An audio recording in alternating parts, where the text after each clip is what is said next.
नमस्कार विद्यार्थी मित्रांनो, आज आपण राज्य राखीव पोलीस बल म्हणजे गट क्रमांक 7चा जो दौंड पोलीस सशस्त्र शिपाई भरती होती 2019ची, तर त्याचा पेपर आज आपण इथे 7/9/2021 साली झालेला संपूर्ण जो पेपर आहे आज आपण इथे स्पष्टीकरणासहित पाहणार आहोत।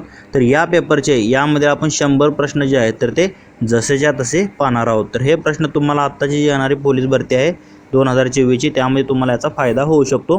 तर ह्या एकाच व्हिडिओमध्ये तुम्हाला 100 प्रश्न जसेच्या तसे पाहायला मिळणार आहेत, त्यामुळे संपूर्ण व्हिडिओ तुम्ही स्किप न करता पूर्ण पहा व तुमच्या मित्रांना देखील शेअर करा। चला तर आता वेळ न घालवता आपण आपल्या डायरेक्ट प्रश्नांकडे वळूयात। पाहूया आजच्या या आपल्या दौंड SRPF गट क्रमांक 7च्या 2021च्या पेपरमधील प्रश्न पहिला। तर प्रश्न पहिला काय आहे? अ या ई हे कोणते अव्यय आहे? तर ऑप्शन आहे शब्दयोगी अव्यय, उभयान्वयी अव्यय, केवल प्रयोगी की व्यर्थ उद्गारवाची। तर आई म्हणजे आपण कधी आई असं आपण आपल्या ज्या भावना आहेत तर आपल्या तोंडातून उत्स्फूर्तपणे बाहेर निघतात तेव्हा आपण असले शब्द वापरतो, आई, बापरे, अरेच्छा। तर हे कसले शब्द आहेत तर ते केवल प्रयोगी अव्ययचा प्रकार आहे। आई म्हणजे आपल्या तोंडातून निघणाऱ्या ज्या भावना असतात ते शब्दामध्ये अशा व्यक्त केल्या जातात, त्यांना आपण केवल प्रयोगी अव्यय म्हणतो। म्हणून ऑप्शन सी जे आहे ते आपला आन्सर असणार आहे, केवल प्रयोगी अव्यय। पुढील प्रश्न क्रमांक 2, ईशान्य मोसमी वारे या कालावधीत वाहतात म्हणजे कोणत्या कालावधीमध्ये वाहतात? तर तुम्ही पाहिलेलं असेल की थंडीमध्ये काही ठिकाणी आपल्या म्हणजे विदर्भाच्या ठिकाणी तर काही भागात जर पाऊस पडतो म्हणजे थंडीमध्ये मग थंडी कधी असते आपल्या महाराष्ट्रात? नोव्हेंबर ते फेब्रुवारी। म्हणजे ह्या नोव्हेंबर ते फेब्रुवारीमध्ये जो पाऊस पडतो आपल्या विदर्भामध्ये तर तो जो आहे तर तो ईशान्य मोसमी वाऱ्यापासून पाऊस पडतो, जो की थंडीच्या महिन्यांमध्ये पडतो म्हणजे नोव्हेंबर ते फेब्रुवारी या महिन्यामध्ये। म्हणून ईशान्य मोसमी वारे या कालावधीत वाहतात तर कोणते? नोव्हेंबर ते फेब्रुवारी या महिन्यामध्ये ते वारे वाहतात व त्यामध्ये काही ठिकाणी पाऊस देखील पडतो। म्हणून ऑप्शन बी जे आहे ते आपलं आन्सर असणार आहे, नोव्हेंबर ते फेब्रुवारी। पुढील प्रश्न क्रमांक 3 काय दिलेला आहे इथे?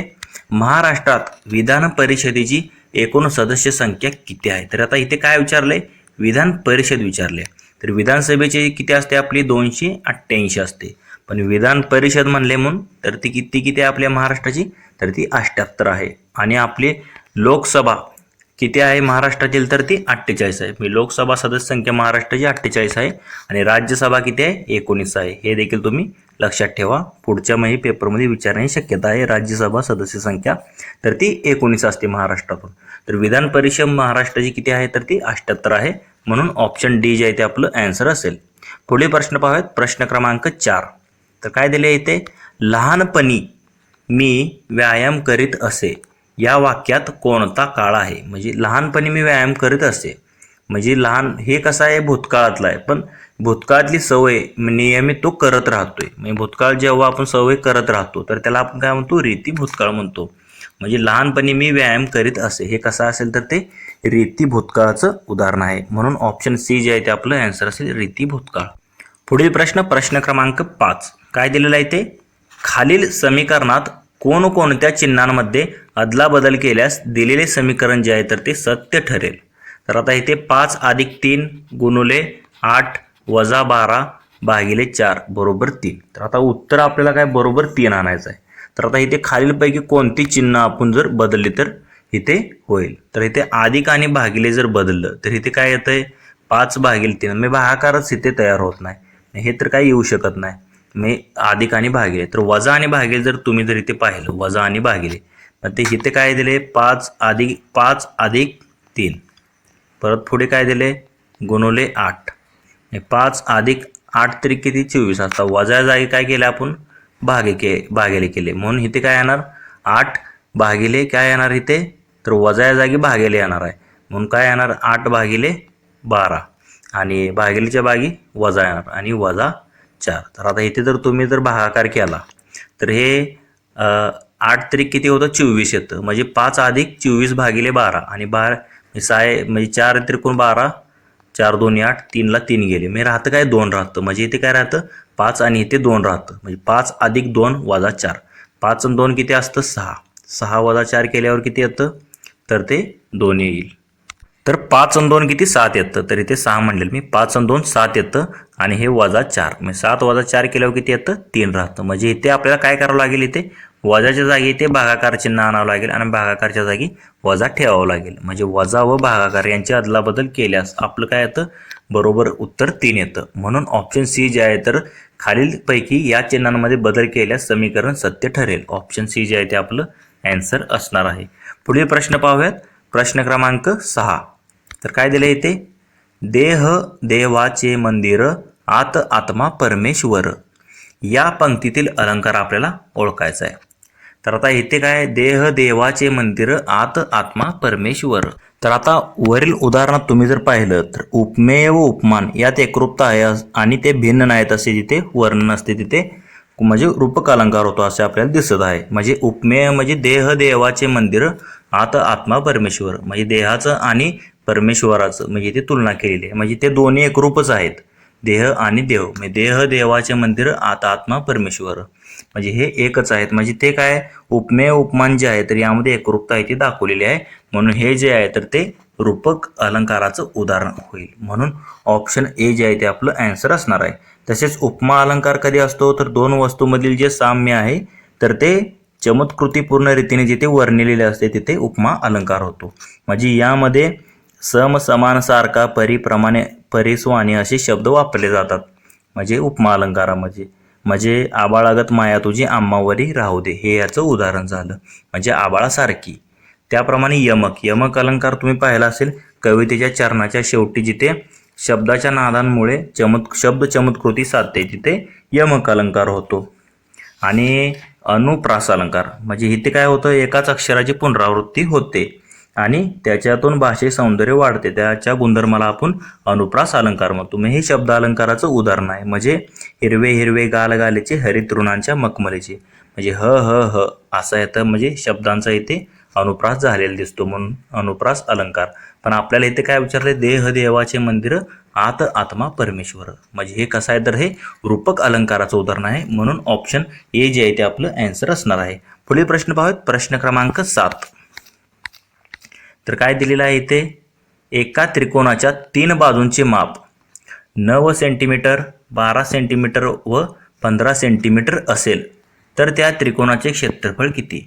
म्हणजे आता त्रिकोणाच्या 3 बाजू दिलेल्या आहेत तर त्याचं आपल्याला क्षेत्रफळ काढायचं आहे. तर कसं काढतो आपण ते, तर आता गणितामध्ये काय दिलेलं आहे, त्रिकोणाच्या 3 बाजू आपल्याला दिलेल्या आहेत. किती, 9 सेंटीमीटर, 12 सेंटीमीटर आणि 15 सेंटीमीटर दिलेले आहेत. तर हा त्रिकोण आहे, तुम्ही इथे पाहू शकता. म्हणजे कोणतर पाया घेऊया आपण, 12, 15 आणि 9 अशा 3 बाजू दिलेत. तर तेव्हा त्रिकोणा क्षेत्रफळ आपण कसं काढतो, तर त्या अगोदर त्याची आपण अर्ध परिमिती काढतो.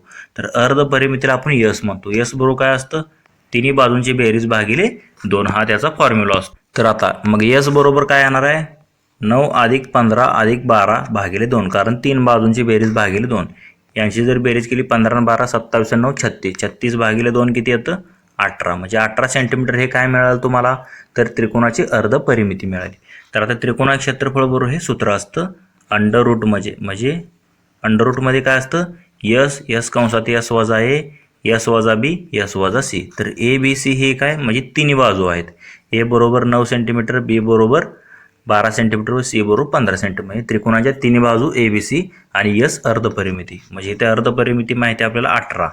18 कंसात यस वजा ए म्हणजे 18 वजा पहिली बाजू 9, परत 18 वजा दुसरी बाजू 12, परत 18 वजा तिसरी बाजू 15.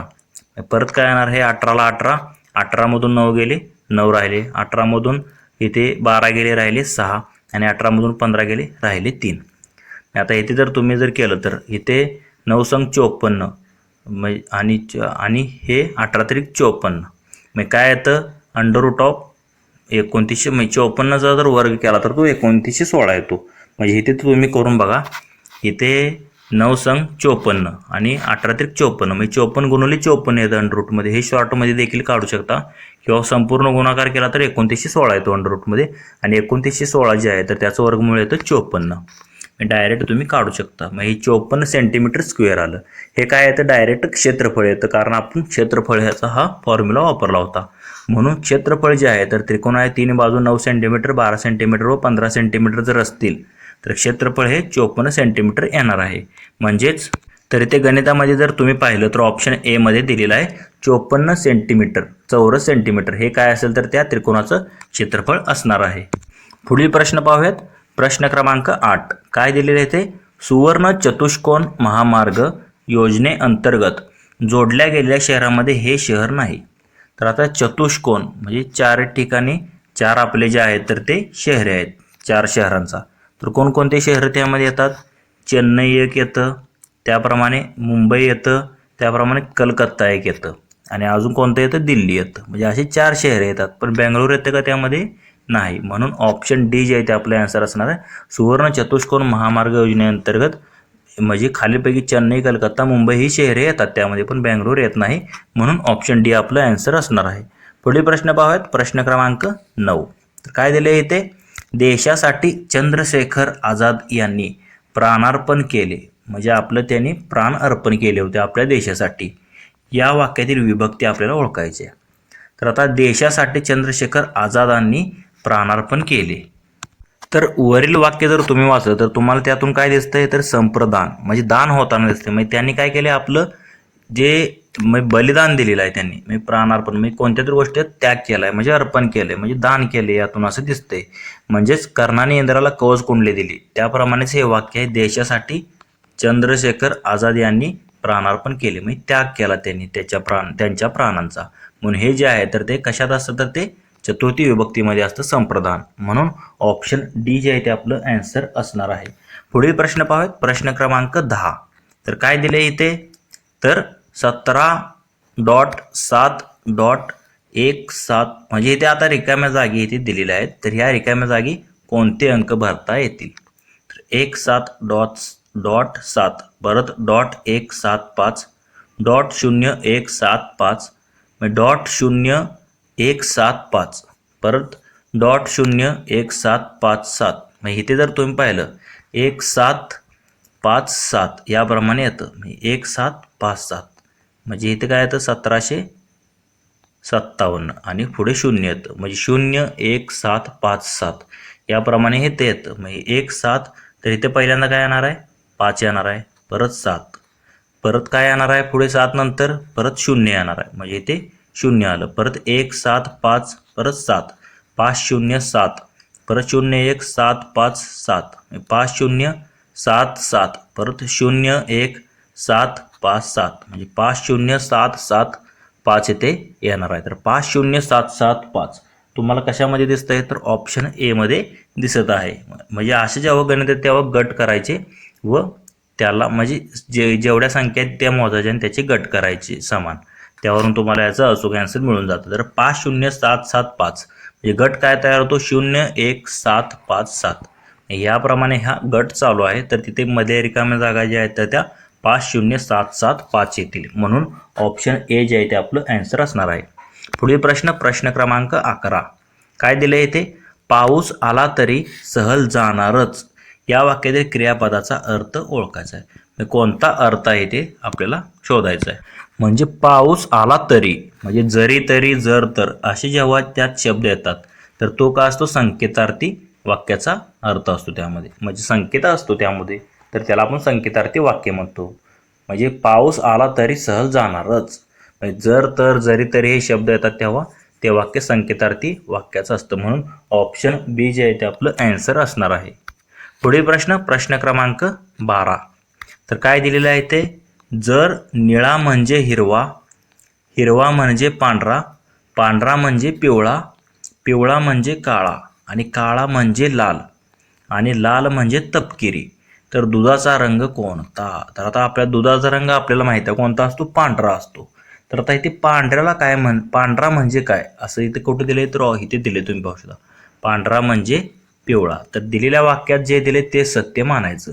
तर दुधाचा रंग कोणता असणार आहे? तर पांढऱ्याला पिवळा म्हणले मग दुधाचा रंग असतो पांढरा, पण पांढऱ्याला काय म्हणले? पिवळा. म्हणून दुधाचा रंग दिलेल्या वाक्यानुसार कोणता आहे?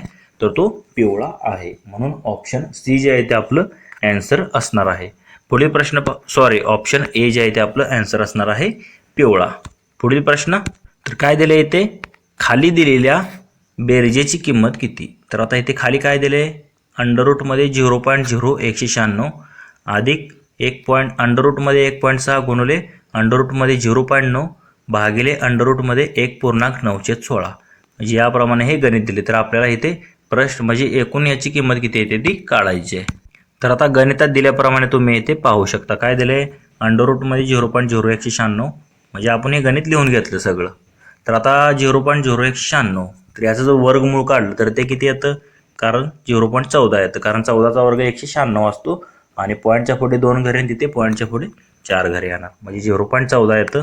1.6 म्हणजे हा कशाचा, 4चा वर्ग आहे, पण इथे पॉईंटच्या पुढे 1 घर आहे म्हणून त्याला आपण काय, किंवा ह्याची जर डायरेक्ट बेरीज केली तुम्ही, 16 किती 144 येते, म्हणजे कंस अंडररूटमध्ये 1.44 येते. हे असं देखील करू शकता किंवा 16 आणि म्हणजे इथे 0.4 0.3 देखील घेऊ शकता. म्हणजे हे अंडररूटमध्ये 1.44 येतं, 16 आणि भागिले 1.916, 16 16 25, म्हणजे हे 25/16 आलं, कारण त्या म्हणजे त्याला आपण अपूर्णांकामध्ये रूपांतर केलं. म्हणजे 0.14ला 0.14 अधिक 1.44, तर हा 12चा वर्ग 1.44 म्हणजे 144 असतो.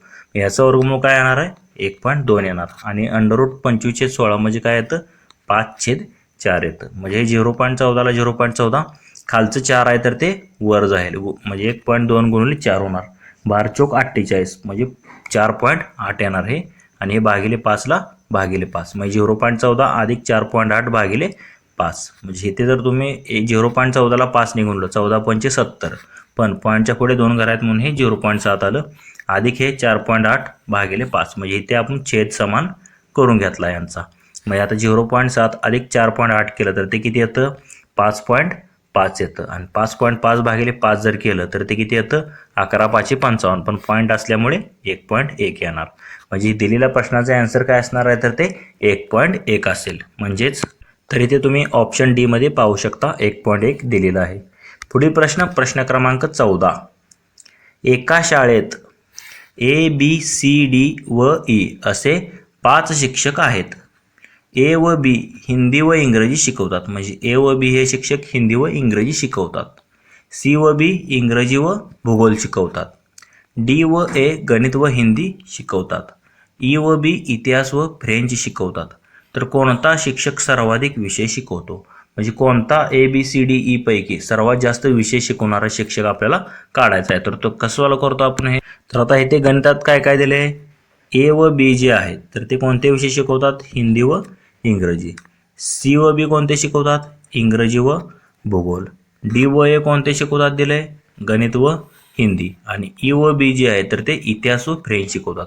तर इथे जर तुम्ही पाहिलं तर A फक्त कोणता आहे ते, तर हिंदीच विषय फक्त A शिकवतो. B जर पाहिलं तर इथे इंग्रजी एक विषय आहे, त्याप्रमाणे इथे भूगोल एक आहे, आणि इथे जर पाहिलं तर फ्रेंच एक आहे. म्हणजे बी जो आहे तर तो इंग्रजी, भूगोल आणि फ्रेंच 3 विषय शिकवतो. सी कोणता विषय शिकवतो, फक्त इंग्रजी विषय शिकवतो. डी कोणता विषय शिकवतो, फक्त गणित विषय शिकवतो. आणि ई कोणता विषय शिकवतो, तर तो इतिहास विषय शिकवतो. म्हणजे बाकीचे सर्वजण ACDE फक्त एक एक विषय शिकवतात, पण बी जो आहे तर तो 3 विषय शिकवतो. कोणते, इंग्रजी, भूगोल व फ्रेंच. म्हणजे तेच आपल्याला विचारलेलं सर्वात जास्त विषय कोण शिकवतो, तर कोण शिकवतो, तर बी हा सर्वात जास्त विषय शिकवतो. म्हणजेच आपला आन्सर काय असणार आहे, तर ऑप्शन बी मध्ये दिलेला आहे. म्हणजे बीच जो आहे तर तो सर्वात जास्त विषय शिकवतो. पुढील प्रश्न क्रमांक 15. आता विश्वात्मके देवे येणे वाग्यज्ञे तोषावे, या वाक्यातील रस ओळखा. तर आता ऑप्शन दिलेत, अद्भुत रस, करुण रस, शृंगार रस आणि शांत रस. तर आता विश्वात्म के देवे येणे वाग्यज्ञे तोषावे, म्हणजे हे शांत, याच्यातून तुम्हाला काही शांततेची जाणीव होते, म्हणजे हे शांत रस यामध्ये तुम्हाला दिसतो आहे. म्हणजे आता विश्वात्मके देवे येणे वाग्यज्ञे तोषावे, यामध्ये कोणता शांत रस तुम्हाला दिसतोय, म्हणून ऑप्शन डी जे आहे ते आपलं आन्सर असणार आहे, शांत रस. पुढील प्रश्न क्रमांक 16. तर काय दिले इथे, एका आयताकृती जागेची लांबी 0.05 किलोमीटर तर रुंदी 0.006 किलोमीटर आहे. तर त्या जागेचे क्षेत्रफळ किती आपल्याला विचारलेलं आहे. तर आता गणितामध्ये तुम्ही जर पाहिलं तर ऑप्शन सगळे जे आहेत तर मीटरमध्ये आन्सर दिलेले आहेत, पण इथे आपल्याला काय किलोमीटरमध्ये दिलेले आहेत बाजू. तर आता 0.05, तर 1 किलोमीटर बरोबर किती असतं, तर 1 किलोमीटर बरोबर 1000 मीटर असतं. म्हणजे आपल्याला काय करावं लागेल, ह्या 0.05ला 1000ने गुणावं लागेल. म्हणजे 0.05 गुणिले 1000 जर केलं तर काय येतं, तर ते 50 येतं. 0.05ला 1000ने गुणल्यानंतर. त्याप्रमाणे 0.008ला 1000ने गुणल्यावर काय येतं, तर ते 8 येतं. म्हणजे 50 गुणिले हे फक्त 8 आलं.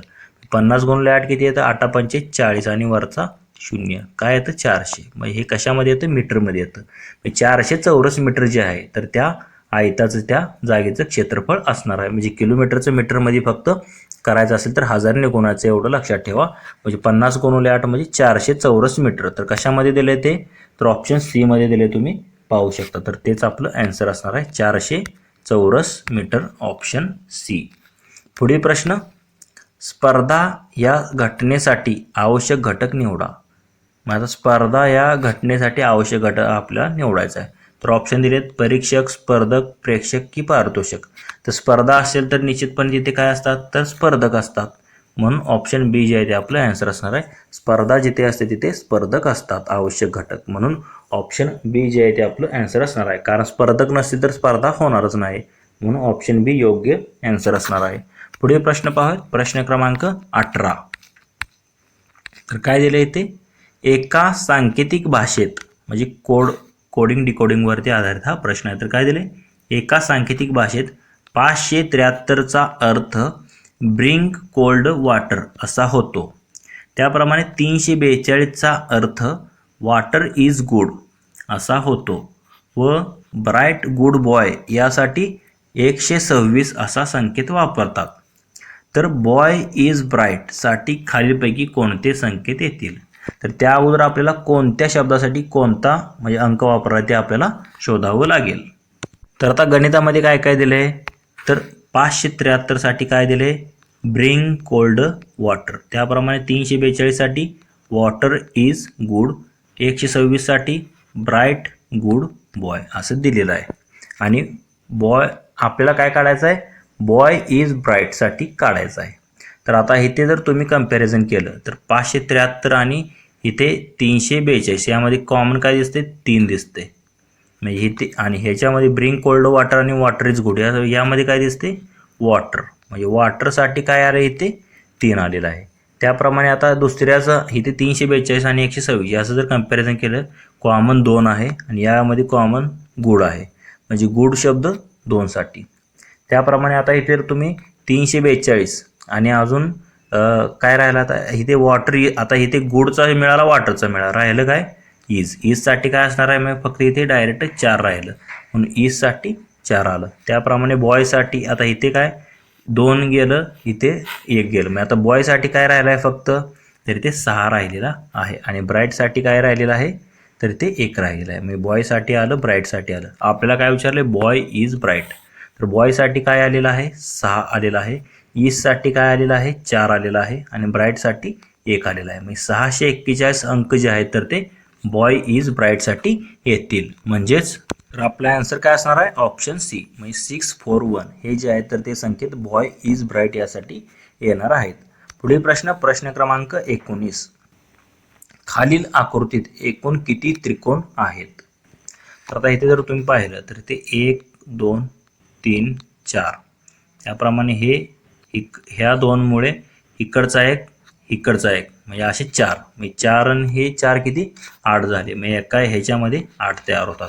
इकडे एक भाग दिला आहे, यामध्ये देखील 8 तयार होणार. म्हणजे हे 8 आणि 8 किती झाले? हे 16 झाले.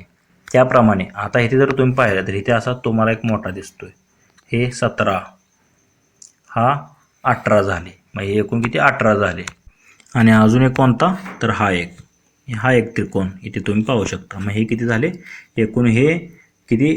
9 9 18, म्हणजे सॉरी 8 आणि 8 16 आणि हे 2 18 आणि हे एक किती? एकूण 19. म्हणजे 19 जे आहेत तर यामध्ये एकूण त्रिकोण किती असणार आहेत? 19 असणार आहे. तर कशामध्ये दिले तुम्ही पाहू शकता? ऑप्शन ए मध्येच दिलेला आहे 19. म्हणजे एकूण 19 त्रिकोण असणार आहेत. तसेच मित्रांनो, तुम्हाला जर याची PDF हवी असेल तर आपले टेलिग्राम चॅनलसुद्धा आहे. त्याची लिंक तुम्हाला डिस्क्रिप्शनमध्ये इथे भेटून जाईल. तर तिथे तुम्हाला त्याची PDF म्हणजे उत्तरासहित याची तुम्हाला PDF मिळून जाईल. तर तुम्ही टेलिग्राम चॅनल जॉईन करावं, याची PDF मिळवा फ्रीमध्ये. पुढील प्रश्न, प्रश्न क्रमांक 20. काय दिलेला आहे इथे? तर मधुबनी चित्रकला प्रकार कोणत्या राज्यात प्रसिद्ध आहे? तर आता प्रत्येक राज्य आणि त्यामध्ये प्रसिद्ध चित्रप्रकार किंवा एखादी कला जी असते ते तुम्हाला माहीत असणं गरजेचं आहे. तर मधुबनी नावाचा जो चित्रप्रकार आहे तर तो बिहार राज्यातला फेमस असा प्रकार आहे. म्हणून ऑप्शन ए जे आहे ते आपलं आन्सर असणार आहे. मधुबरी चित्रकला प्रकार जो आहे तर तो बिहार या राज्यातील प्रसिद्ध म्हणजे आहे. म्हणून ऑप्शन ए जे आहे ते आपलं ॲन्सर असणार आहे. पुढील प्रश्न पाहूयात. प्रश्न क्रमांक 21. भारतातील श्वेतक्रांतीचे जनक यांना म्हणतात. म्हणजे श्वेतक्रांती, धवल क्रांती ज्याला आपण म्हणतो, तर कोण आहेत तर डॉक्टर व्हर्गीस कुरियन. डॉक्टर व्हर्गीस कुरियन यांना आपण भारतातील श्वेतक्रांतीचे जनक म्हणतो. आणि भारतातील हरित क्रांतीचे जनक कोण आहेत तर M.S. स्वामीनाथन हे हरित क्रांतीचे जनक आहेत. आणि जागतिक हरित क्रांतीचे जनक म्हणून आपण नॉर्मन बोरलॉग यांना ओळखतो. तर हे देखील तुम्ही लक्षात ठेवा. तर व्हर्गीस कुरियन जे आहे तर ते भारतातील श्वेतक्रांतीचे जनक मानले जातात. म्हणून ऑप्शन ए जे आहे ते आपलं ॲन्सर असणार आहे. पुढील प्रश्न, प्रश्न क्रमांक 22. तर काय दिले यामध्ये, खालील शब्दातील धातू साधित विशेषण कोणते. तर काय काय दिले ते विशेषण, स्वप्नाळू मुलगा, लबाड कोल्हा, निरोगी मूल आणि पडका किल्ला. तर आता इथे जा, ये, बस, उठ, पड हे जे आहे तर ते मूळ धातू आहेत आणि त्यांना प्रत्यय लागून काय होतात धातू साधित म्हणतात. तर पडला काय केले ते पडका केलेला आहे. मग पडका किल्ला हे जे आहे तर यामधलं हे काय असणार आहे धातू साधित विशेषण असणार आहे पडका किल्ला. मग पडला का हा प्रत्यय लावलाय म्हणून हे मूळ धातू आहे पड आणि त्याला का हा प्रत्यय लागल्यामुळे ते धातू साधित बनतं. म्हणून पडका किल्ला जे आहे तर ते धातू साधित विशेषणाचं उदाहरण आहे. म्हणून ऑप्शन डी आपलं ॲन्सर असणार आहे धातू साधित विशेषण. पुढील प्रश्न, प्रश्न क्रमांक 23. काय दिलेला आहे, खालीलपैकी योग्य शब्द ओळखा. तर थोडी PDF खराब आहे तर इथे मी तुम्हाला सांगतो. इथे अनुसया दिले पण अनुसूया असतं, काय असतं अनुसूया, म्हणून हे तर चुकीचं आहे. विशेष, तर हा षटकोनाचा हा नंतर असतो आणि हा अगोदर असतो म्हणून हे देखील चुकीचं आहे. इथे काय दिले आहे उहापोह. तर उहापोह जे आहे तर ते दीर्घ उ असतो, इथे कोणता दीर्घ उ असतो म्हणून हे देखील चुकीचं ठरतं. फक्त घनश्याम जे आहे तर इथे शुद्ध शब्द आहे, तेच आपलं ॲन्सर येणार आहे घनश्याम. पुढील प्रश्न पाहूयात. प्रश्न क्रमांक 24. तर काय दिले इथे, छोटा भीम लाडू खात असतो या वाक्याचा काळ आपल्याला ओळखायचा आहे. म्हणजे तो लाडू खात असतो म्हणजे हे कसं आहे तर ते भूतकाळातील वाक्य आहे. पण कोणतं तर वर्तमान काळातलं वाक्य असतो दिले इथे, असतो म्हणजे खात असतो तो म्हणजे काय नेहमीच त्याची सवय आहे ती. पण कशी आहे ती वर्तमानमध्ये, मी तो आता पण खातोय, मी पुढे पण तो खात राहणार आहे. छोटा भीम लाडू खात असतो म्हणजे नित्य नेहमीची तिची सवय आहे म्हणून त्याला आपण काय म्हणतो रीती वर्तमान काळ म्हणतो. काय म्हणतो रीती वर्तमान काळ म्हणतो. इथे जर असे जर असतं तर ते रीती भूतकाळ असतं आणि रीती भविष्य काळ असतं तर ते काय आलं असतं तर तिथे असे ना आलं असतं. मग खात जाईल असं आलं असतं जाईल, पण इथे खात असतो हे कशात येतं रीती वर्तमान काळात येतं. म्हणून ऑप्शन बी जे आहे ते आपलं ॲन्सर असणार आहे.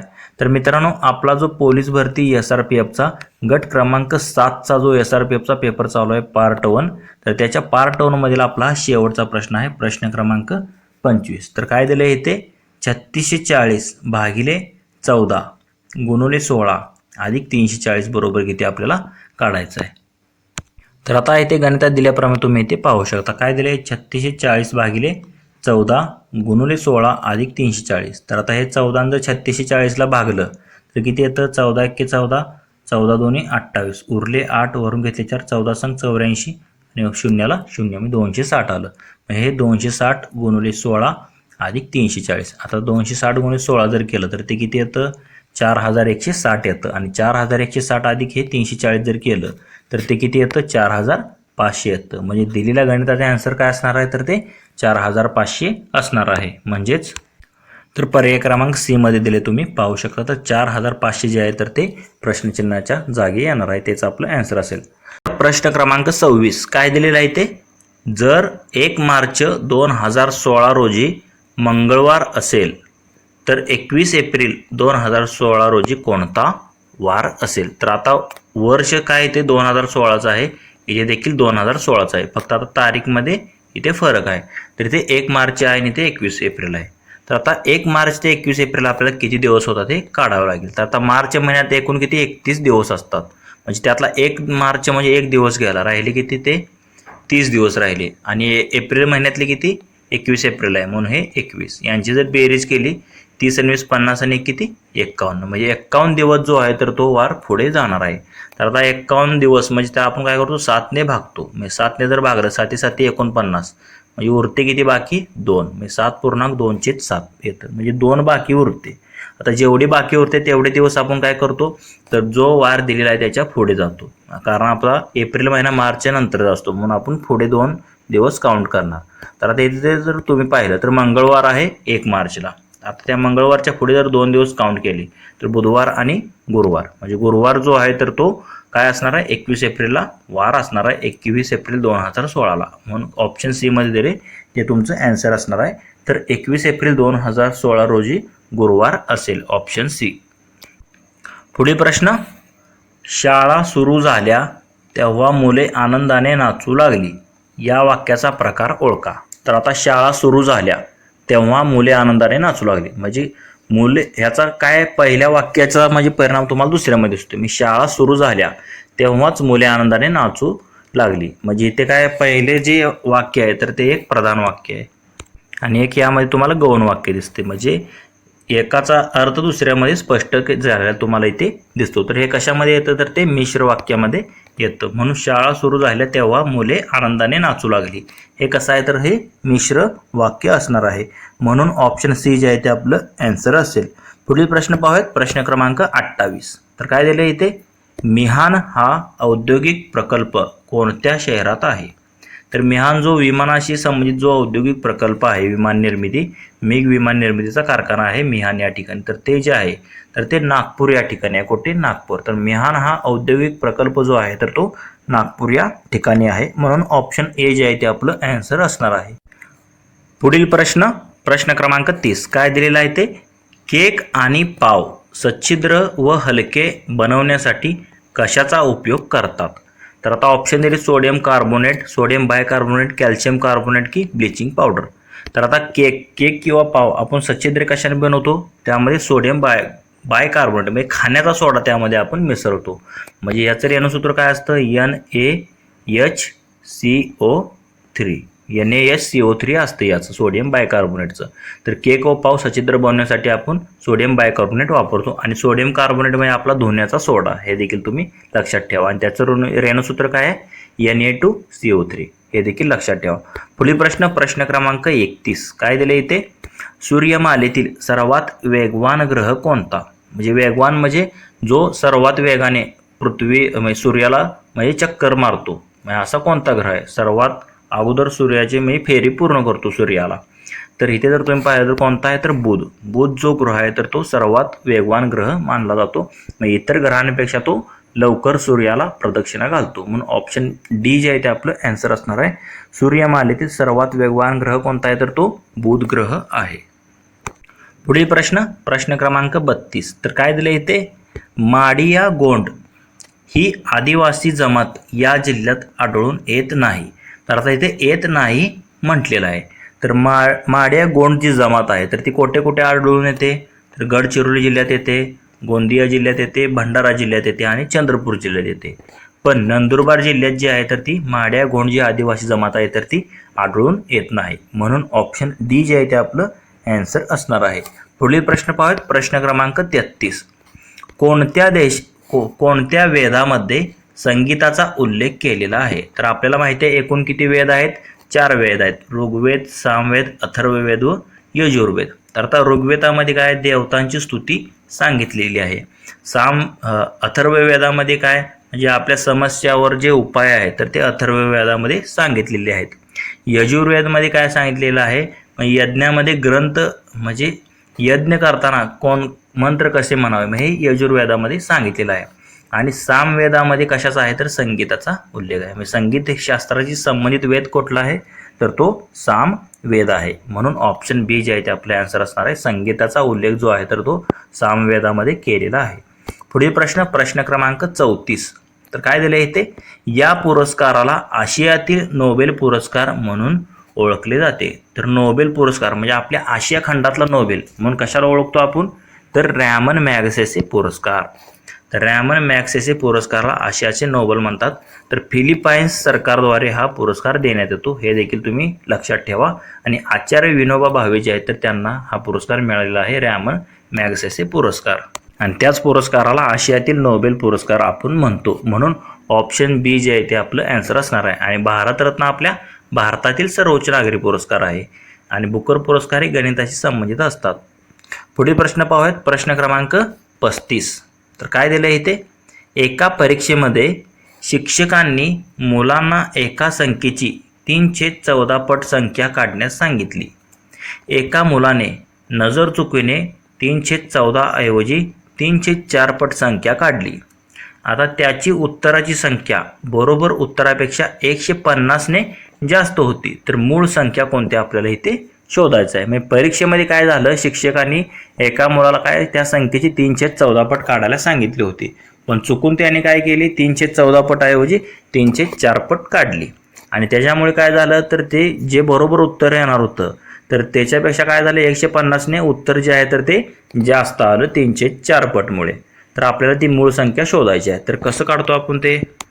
तर आता इथे गणितात दिल्याप्रमाणे तुम्ही पाहू शकता. तर आता काय करायचं, ती संख्या आपण x मानायची. म्हणजे समजा एक संख्या ती जी आहे तर ती आपण x मानू.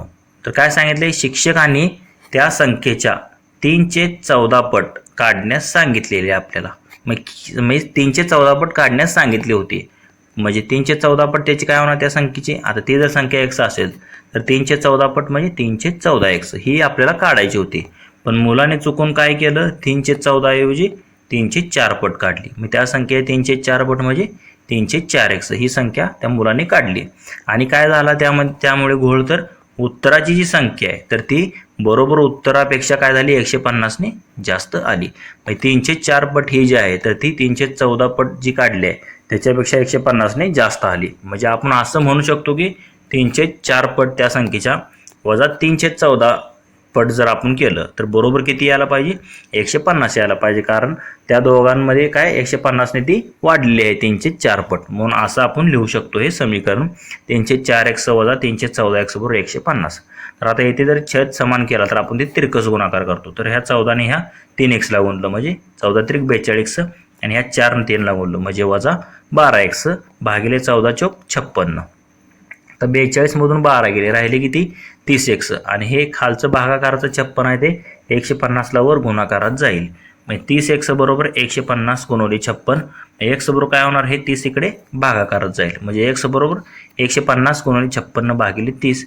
30 एक किती, 30 150 आणि 56 गुणिले 5 जर केलं तर ते किती येतं, 280 येतं. म्हणजे x बरोबर काय मिळालं आपल्याला, 280 मिळालं. म्हणजे ती संख्या काय असणार आहे तर ती 280 असणार आहे. म्हणजे तर आपल्याला ती संख्या शोधायची होती. म्हणजे ती किती आले, 280 आले.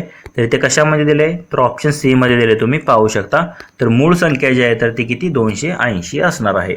पुढील प्रश्न पाहूयात. प्रश्न क्रमांक 36. तर काय दिलंय इथे, पुढील प्रश्नांमधील विसंगत संख्याचा गट आपल्याला ओळखायचा आहे. तर इथे 3, 9, 6, 15 एक गट आहे, 6, 18, 12, 30 आहे, 4, 16, 12, 24 आहे आणि 12, 36, 24, 60 आहे. तर इथे जर तुम्ही पाहिलं 3 त्रिक 9, 3 दोन्ही 6, 3 5 15. म्हणजे 3 केले गुणवले 3 केले, गुणवले 2 केले आणि गुणवले 5 केले. इथे जर तुम्ही पाहिलं 6 त्रिक 18 म्हणजे गुणवले 3, 6 दोन्ही 12 म्हणजे गुणवले 2 आणि 6 पंचे 30 म्हणजे गुणवले 5. म्हणजे 3 गुणवले 2 गुणवले 5 केले पहिल्या संख्येला. पण इथे जर तुम्ही पाहिलं तर 3 मध्ये काय, 4 मध्ये काय, 12 त्रिक 36 म्हणजे गुणवले 3, 12 दोन्ही 24 गुणवले 2, 12 पंचे 60 म्हणजे गुणवले 5 इथं पण केले. पण आता इथे जर तुम्ही पाहिलं तर इथे 4 चौक 16 केले. म्हणजे 4 त्रिकोण किती करायला पाहिजे होतं, 12 करायला पाहिजे होतं आणि परत 4 दोन्ही 8 करायला पाहिजे होतं इथे. म्हणजे इथे सी जे आहे तर ते इतर म्हणजे 4 जे ऑप्शन दिलेत ए बी डी यांच्यापेक्षा हे विसंगत आहे. म्हणून ऑप्शन सी जे आहे ते आपलं आन्सर असणार आहे. 4, 16, 12, 24 हा जो गट आहे तर तो विसंगत आहे. म्हणून ऑप्शन सी जे आहे ते आपलं आन्सर असणार आहे. पुढील प्रश्न, प्रश्न क्रमांक 37. तर काय दिले यामध्ये, गुरुजी विद्यार्थ्यांना व्याकरण शिकवतात. यातील क्रियापदाचा आपल्याला प्रकार ओळखायचा आहे. तर आता गुरुजी विद्यार्थ्यांना व्याकरण शिकवतात. तर आता इथे जर तुम्ही पाहिलं तर काय शिकवतात गुरुजी, तर व्याकरण शिकवतात. आता कोणाला शिकवतात, तर विद्यार्थ्यांना शिकवतात.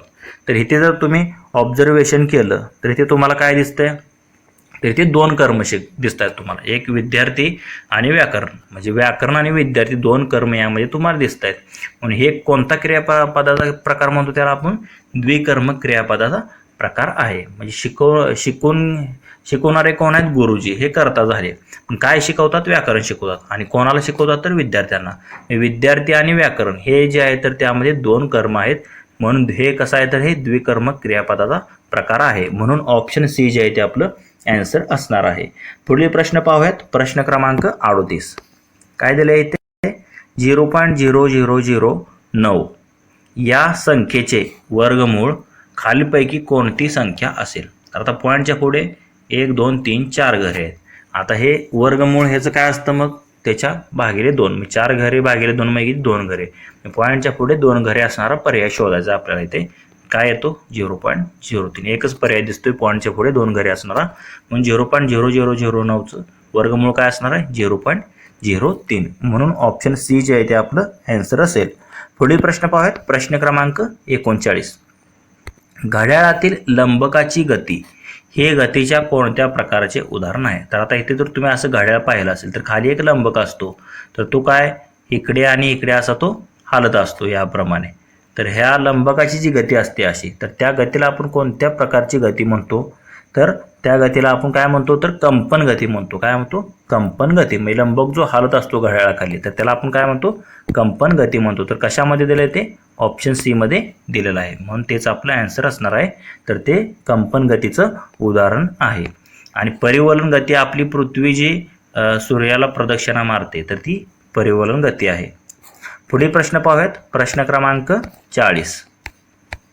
तसेच मित्रांनो, तुम्हाला जर याची जर PDF हवी असेल तर ते आपले टेलिग्राम चॅनलवर तुम्हाला भेटून जाईल. तर ते टेलिग्राम चॅनलची लिंक जी आहे तर ती तुम्हाला डिस्क्रिप्शनमध्ये मिळेल. तिथे तुम्ही टेलिग्राम चॅनल जॉईन करा. तिथून तुम्हाला याची PDF तसेच याची आन्सर की देखील मिळून जाईल. प्रश्न क्रमांक 40 काय दिलेला आहे, भाषा हे टिंबटिंबचे माध्यम आहे.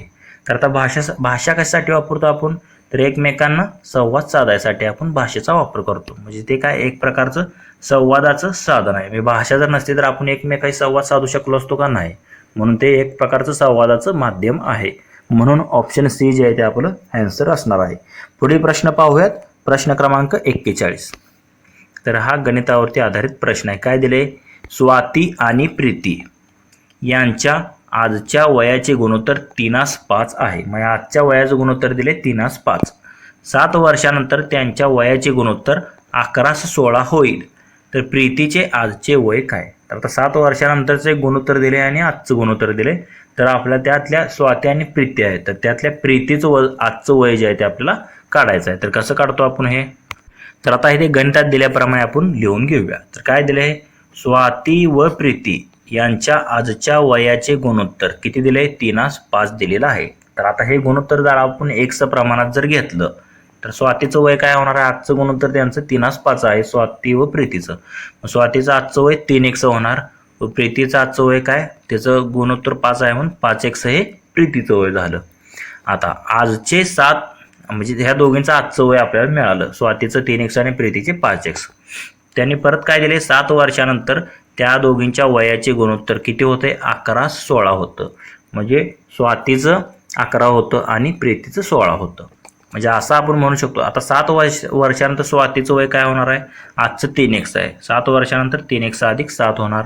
त्याप्रमाणे प्रीतीचं काय होणार, 5x आजचं आहे. म्हणजे 7 वर्षानंतर 5x अधिक 7 होईल. आणि गुणोत्तर किती दिले, 11:16 म्हणजे 1116 असं आपण लिहू शकतो. तर आता इथे आपण काय करतो, तिरकस गुणाकार करतो. म्हणजे हे 16नं ह्या 3x गुणलं, 16 त्रिक 48x आणि 16 सत्तर 112.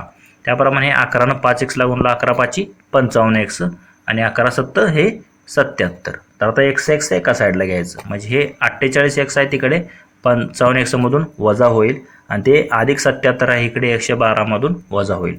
तर आता इथे जर 112 मधून 77 गेले राहतात किती, 35 आणि 55 मधून 48 गेले राहतात किती, 7x. म्हणजे 7x बरोबर 35 आलं. x बरोबर काय होणार मग 35 भागिले 7, 7 1 7, 7 5 35. म्हणजे x ची किंमत आपल्याला मिळाली इथे 5. तर आपल्याला काय गणितामध्ये आपल्या स्वातीचं वय म्हणजे प्रीतीचं वय काढायचं आहे.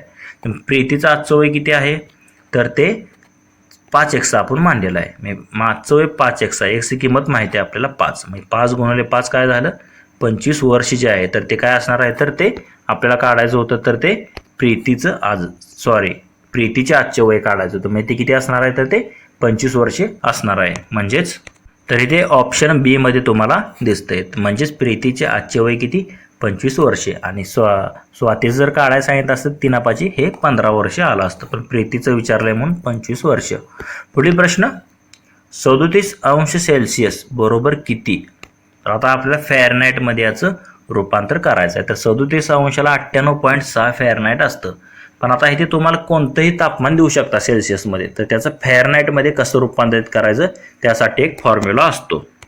तर हा फॉर्म्युला आहे, तुम्ही इथे पाहू शकता. तर फॅरनाईट -32/9 बरोबर सेल्सिअस भागिले 5. तर याच्यावरून तुम्ही सेल्सिअसचं फॅरनाईटमध्ये आणि फॅरनाईटचं सेल्सिअसमध्ये रूपांतर करू शकता.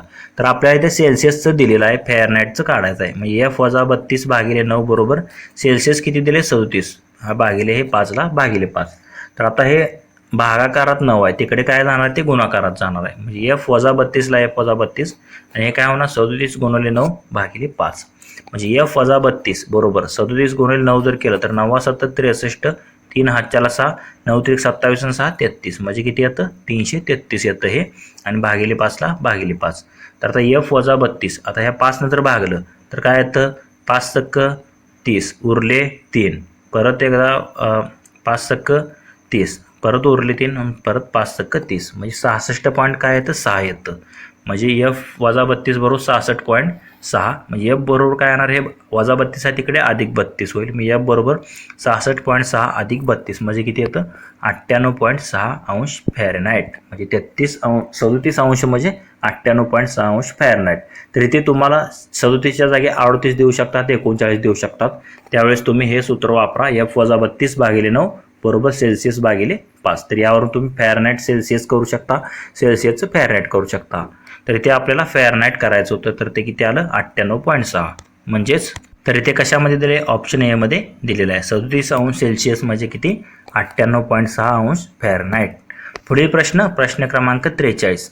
तर काय दिले इथे, 9 कंसात -7 गुणिले 3 अधिक परत कंसात -4 परत कंस पूर्ण -76 भागिले 19 बरोबर प्रश्नचिन्ह. तर आता इथे आपण काय करतो, बॉडमॉस रूल वापरतो. म्हणजे ब्रॅकेट ऑफ डिव्हिजन, म्हणजे सुरुवातीला भागाकार, परत गुणाकार, नंतर बेरीजो, परत वजाबाकी. पण त्या अगोदर आपण काय करतो, कंस सोडवतो.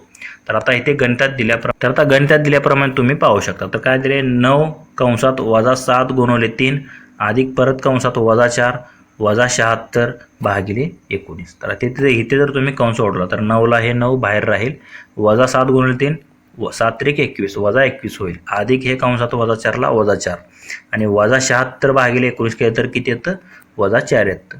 परत काय होणार, हे 9 परत कंसामध्ये -21ला -21 आणि हे -4 आणि -4 किती येतं, -8 येतं. म्हणजे -21 आणि -8 किती येणार, -29 येणार. म्हणजे 9 कंसात -21 -8 आणि 9 कंसात -29. आता -29 जर 9ला गुणलं तर किती येतं, तर ते -261 येतं. म्हणजे याचा आन्सर काय असणार आहे, तर -261. म्हणजे तर इथे ऑप्शन ए मध्ये दिले, तुम्ही पाहू शकता. तर -261 जे आहे तर याचं आन्सर असेल. पुढील प्रश्न, प्रश्न क्रमांक 44. काय दिले इथे, पाण्याची घनता टिंब तापमानाला उच्चतम असते. तर आता तुम्ही पाण्याचे असंगत आचरण पाहिलं असेल. 4°C तापमानाला काय करतं, पाणी जे आहे तर त्याची सर्वात उच्चतम घनता असते. म्हणजे ते आचरण बदलते त्याचं. 4° पासून जर तुम्ही कमी करत गेला तर त्याचं काय, बर्फामध्ये रूपांतर व्हायला सुरू होतं. म्हणजे त्याचं आकारमान वाढतं. म्हणजे पाण्याचे असंगत आचरण तुम्ही पाहिलं असेल. तर इथे म्हणजे थंडीमध्ये नळ वगैरे फुटतात किंवा जमिनीमध्ये भेगा पडतात, खडक दुबंगतो, हे कसं आहे, पाण्याच्या असंगत आचरणामुळे होतं. आणि प्राणी जे आहेत तर ते बर्फाखाली देखील म्हणजे जिवंत राहू शकतात, मासे वगैरे, ते पाण्याच्या असंगत आचरणामुळं. तर 4°C जे आहे तर त्या तापमानाला जे असतं तर पाण्याची घनता जी आहे तर ती उच्चतम असते, म्हणजे सर्वोच्च असते. म्हणून ऑप्शन डी जे आहे ते आपलं आन्सर असणार आहे. पुढील प्रश्न ऑप्शन ए जे आहे ते आपलं आन्सर असेल 4°C. पुढील प्रश्न, प्रश्न क्रमांक 45. काय दिले इथे, नुकतेच निधन झालेले खासदार श्री राजीव सातव हे या लोकसभा मतदारसंघातून निवडून येत असत. तर आता हे त्यावेळेचा करंट अफेअरचा प्रश्न होता. तर त्यांचा कोणता मतदारसंघ होता, तर हिंगोली. हिंगोलीचे ते खासदार होते त्यांचं त्यावेळेस निधन झालेलं होतं, राजीव सातव. म्हणजे ऑप्शन सी जे आहे ते आपलं आन्सर आहे, त्यांचा हिंगोली लोकसभा मतदारसंघ होता मराठवाड्यातील. पुढील प्रश्न, कोरोनानंतर या बुरशीजन्य आजाराचा मोठ्या प्रमाणात प्रसार झाला. आता कोरोना गेल्यानंतर काय आलं, डोळ्याचा एक तुम्हाला माहिती आहे बुरशीजन्य आजार होता, तर त्याचं नाव काय होतं, तर म्युकरमायकोसिस. तर म्युकरमायकोसिस हा डोळ्यांद्वारे पसरणारा म्हणजे बुरशीजन्य आजार होता, म्हणून ऑप्शन बी जे आहे ते आपलं आन्सर असणार आहे. कोरोनाची लाट गेल्यानंतर हा रोग आलेला होता. पुढील प्रश्न क्रमांक 47. तर काय दिले यामध्ये, नुकत्याच जपानमध्ये झालेल्या ऑलिम्पिक स्पर्धेत भारताला या क्रीडा प्रकारात पदक मिळालेले नाही. तर आता जे ऑलिम्पिक स्पर्धा झाली ती 2020मध्ये ऑलिम्पिक होणार होतं, पण कोरोनामुळे ते 2021मध्ये झालं. तर कुठे झालं, तर ते ऑलिम्पिकमध्ये जपानमध्ये झालेलं होतं, ते टोकियो जपान या ठिकाणी. तर यामध्ये आपल्या या ऑलिम्पिक भारताला एकूण 7 पदके मिळाली होती, त्यामध्ये 1 सुवर्ण, 2 रौप्य आणि 4 कांस्य, म्हणजे एकूण अशी 7 पदके मिळाली होती. सुवर्ण जे होतं तर आपल्याला भालाफेकमध्ये मिळालेलं होतं. तर त्याप्रमाणे तुम्ही जर इथे पाहिलं तर त्याप्रमाणे बॅडमिंटनमध्ये मिळालेलं होतं, कुस्तीमध्ये मिळालेलं होतं, बॉक्सिंगमध्ये पण मिळालं होतं, पण नेमबाजीमध्ये त्या ऑलिम्पिकमध्ये आपल्या भारताला कोणतंच पदक मिळालं नव्हतं. भालाफेकमध्ये जास्त करून ॲथलेटिक्समध्येच पदके मिळालेली होती, पण नेमबाजी जो क्रीडा प्रकार आहे त्यामध्ये त्यावेळेस सुवर्णपदक म्हणजे कोणतंच पदक मिळालं नव्हतं त्या क्रीडा प्रकारात, म्हणून ऑप्शन सी जे आहे ते आपलं आन्सर असणार आहे, नेमबाजी. पुढील प्रश्न पाहूयात, प्रश्न क्रमांक 48. 12:15 वाजता आणि 6:15 वाजता घड्याळात मिनिट काटा व तास काटा यांच्यात होणाऱ्या कोनातील फरक किती आपल्याला काढायचा आहे. तर आपल्याला काय करावं लागेल, 12:15 वाजताचा कोन काढावा लागेल आणि 6:15 वाजता घड्याळात म्हणजे मिनिट काटा व तास काटा यांच्यातील कोन काढावं लागेल व त्यांची आपल्याला वजाबाकी करावं लागेल. तर कसं काढतो आपण हे, तर आता आपण म्हणजे 12:15 वाजता म्हणजे किती, 12:15 आणि 6:15 वाजता एक काढायचं आहे, म्हणजे 6:15. तर आता 12:15 वाजता आता आपण कसं काढतो, 30 गुणिले तास वजा 11/2 गुणिले मिनिट करतो. तर तास किती आहे तिथे म्हणजे 12 घेतो आपण, 30 गुणिले 12 वजा 11/2 गुणिले मिनिट म्हणजे किती, पुढे 15 आहेत, म्हणजे काय येतं हे 12 गुणिले 30 म्हणजे 360 वजा हे 11/2 गुणिले 15 म्हणजे हे 32.5 येतं हे. म्हणजे आता हे 360मधून जर हे वजा 82.5 येतं हे, यामधून जर हे वजा केलं तर किती आलं, 277.5 अंश. पण आपण जो कोण 180च्या वर जातो तर तो काय करतो, आपण 360मधून वजा करतो. 360मधून हे 277.5 जर वजा केलं तर किती येतं, 82.5. म्हणजे 82.5 अंश जो आहे तर तो 12:15 वाजताचा कोन असणार आहे. तर आता आपल्याला काय काढायचं आहे, 6:15 वाजता. तर आता 6:15 वाजता म्हणजे 6:15 म्हणजे इथे काय ना 30 गुणिले तास म्हणजे 30 गुणिले 6 वजा 11/2 गुणिले मिनिट म्हणजे 15, म्हणजे ते तसंच येतं, फक्त इथे 6 येतं. 30 संग किती, 180 आणि 180 वजा हे किती येतं, तर ते देखील 82.5 येतं. म्हणजे 180 वजा 82.5 म्हणजे किती येतं, 97.5 अंश येतं. म्हणजे पहिला कोण किती आला, 82.5 अंश आला आणि दुसरा 6:15चा किती आला, 97.5 अंश आला. आता आपल्याला काय काढायचं आहे, या दोघांचा फरक किती आहे ते काढायचं आहे, म्हणजेच दोन्ही कोनातील फरक म्हणजे 97.5 वजा 82.5 किती येतं, 15 अंश. म्हणजे दोन्ही कोनातील आपल्याला फरक काढायचा होता, तर तो किती आला आहे, 15 अंश. म्हणजेच आपला आन्सर काय असणार आहे, तर ते ऑप्शन बी जे आहे ते आपलं आन्सर असेल. तर 12:15 वाजता आणि 6:15 वाजता घड्याळाच्या मिनिट काटा व तास काटा यांच्यात होणाऱ्या कोनातील जो फरक आहे तर तो 15 अंश असेल, ऑप्शन बी. पुढील प्रश्न क्रमांक 49. काय दिलेला आहे, दिलेल्या संख्या मालिकेत 8 नंतर 18 किती वेळा येतील. तर आता इथे आपल्याला ऑब्झर्वेशन करावं लागेल, 8 नंतर 18 किती वेळेस आलं ते.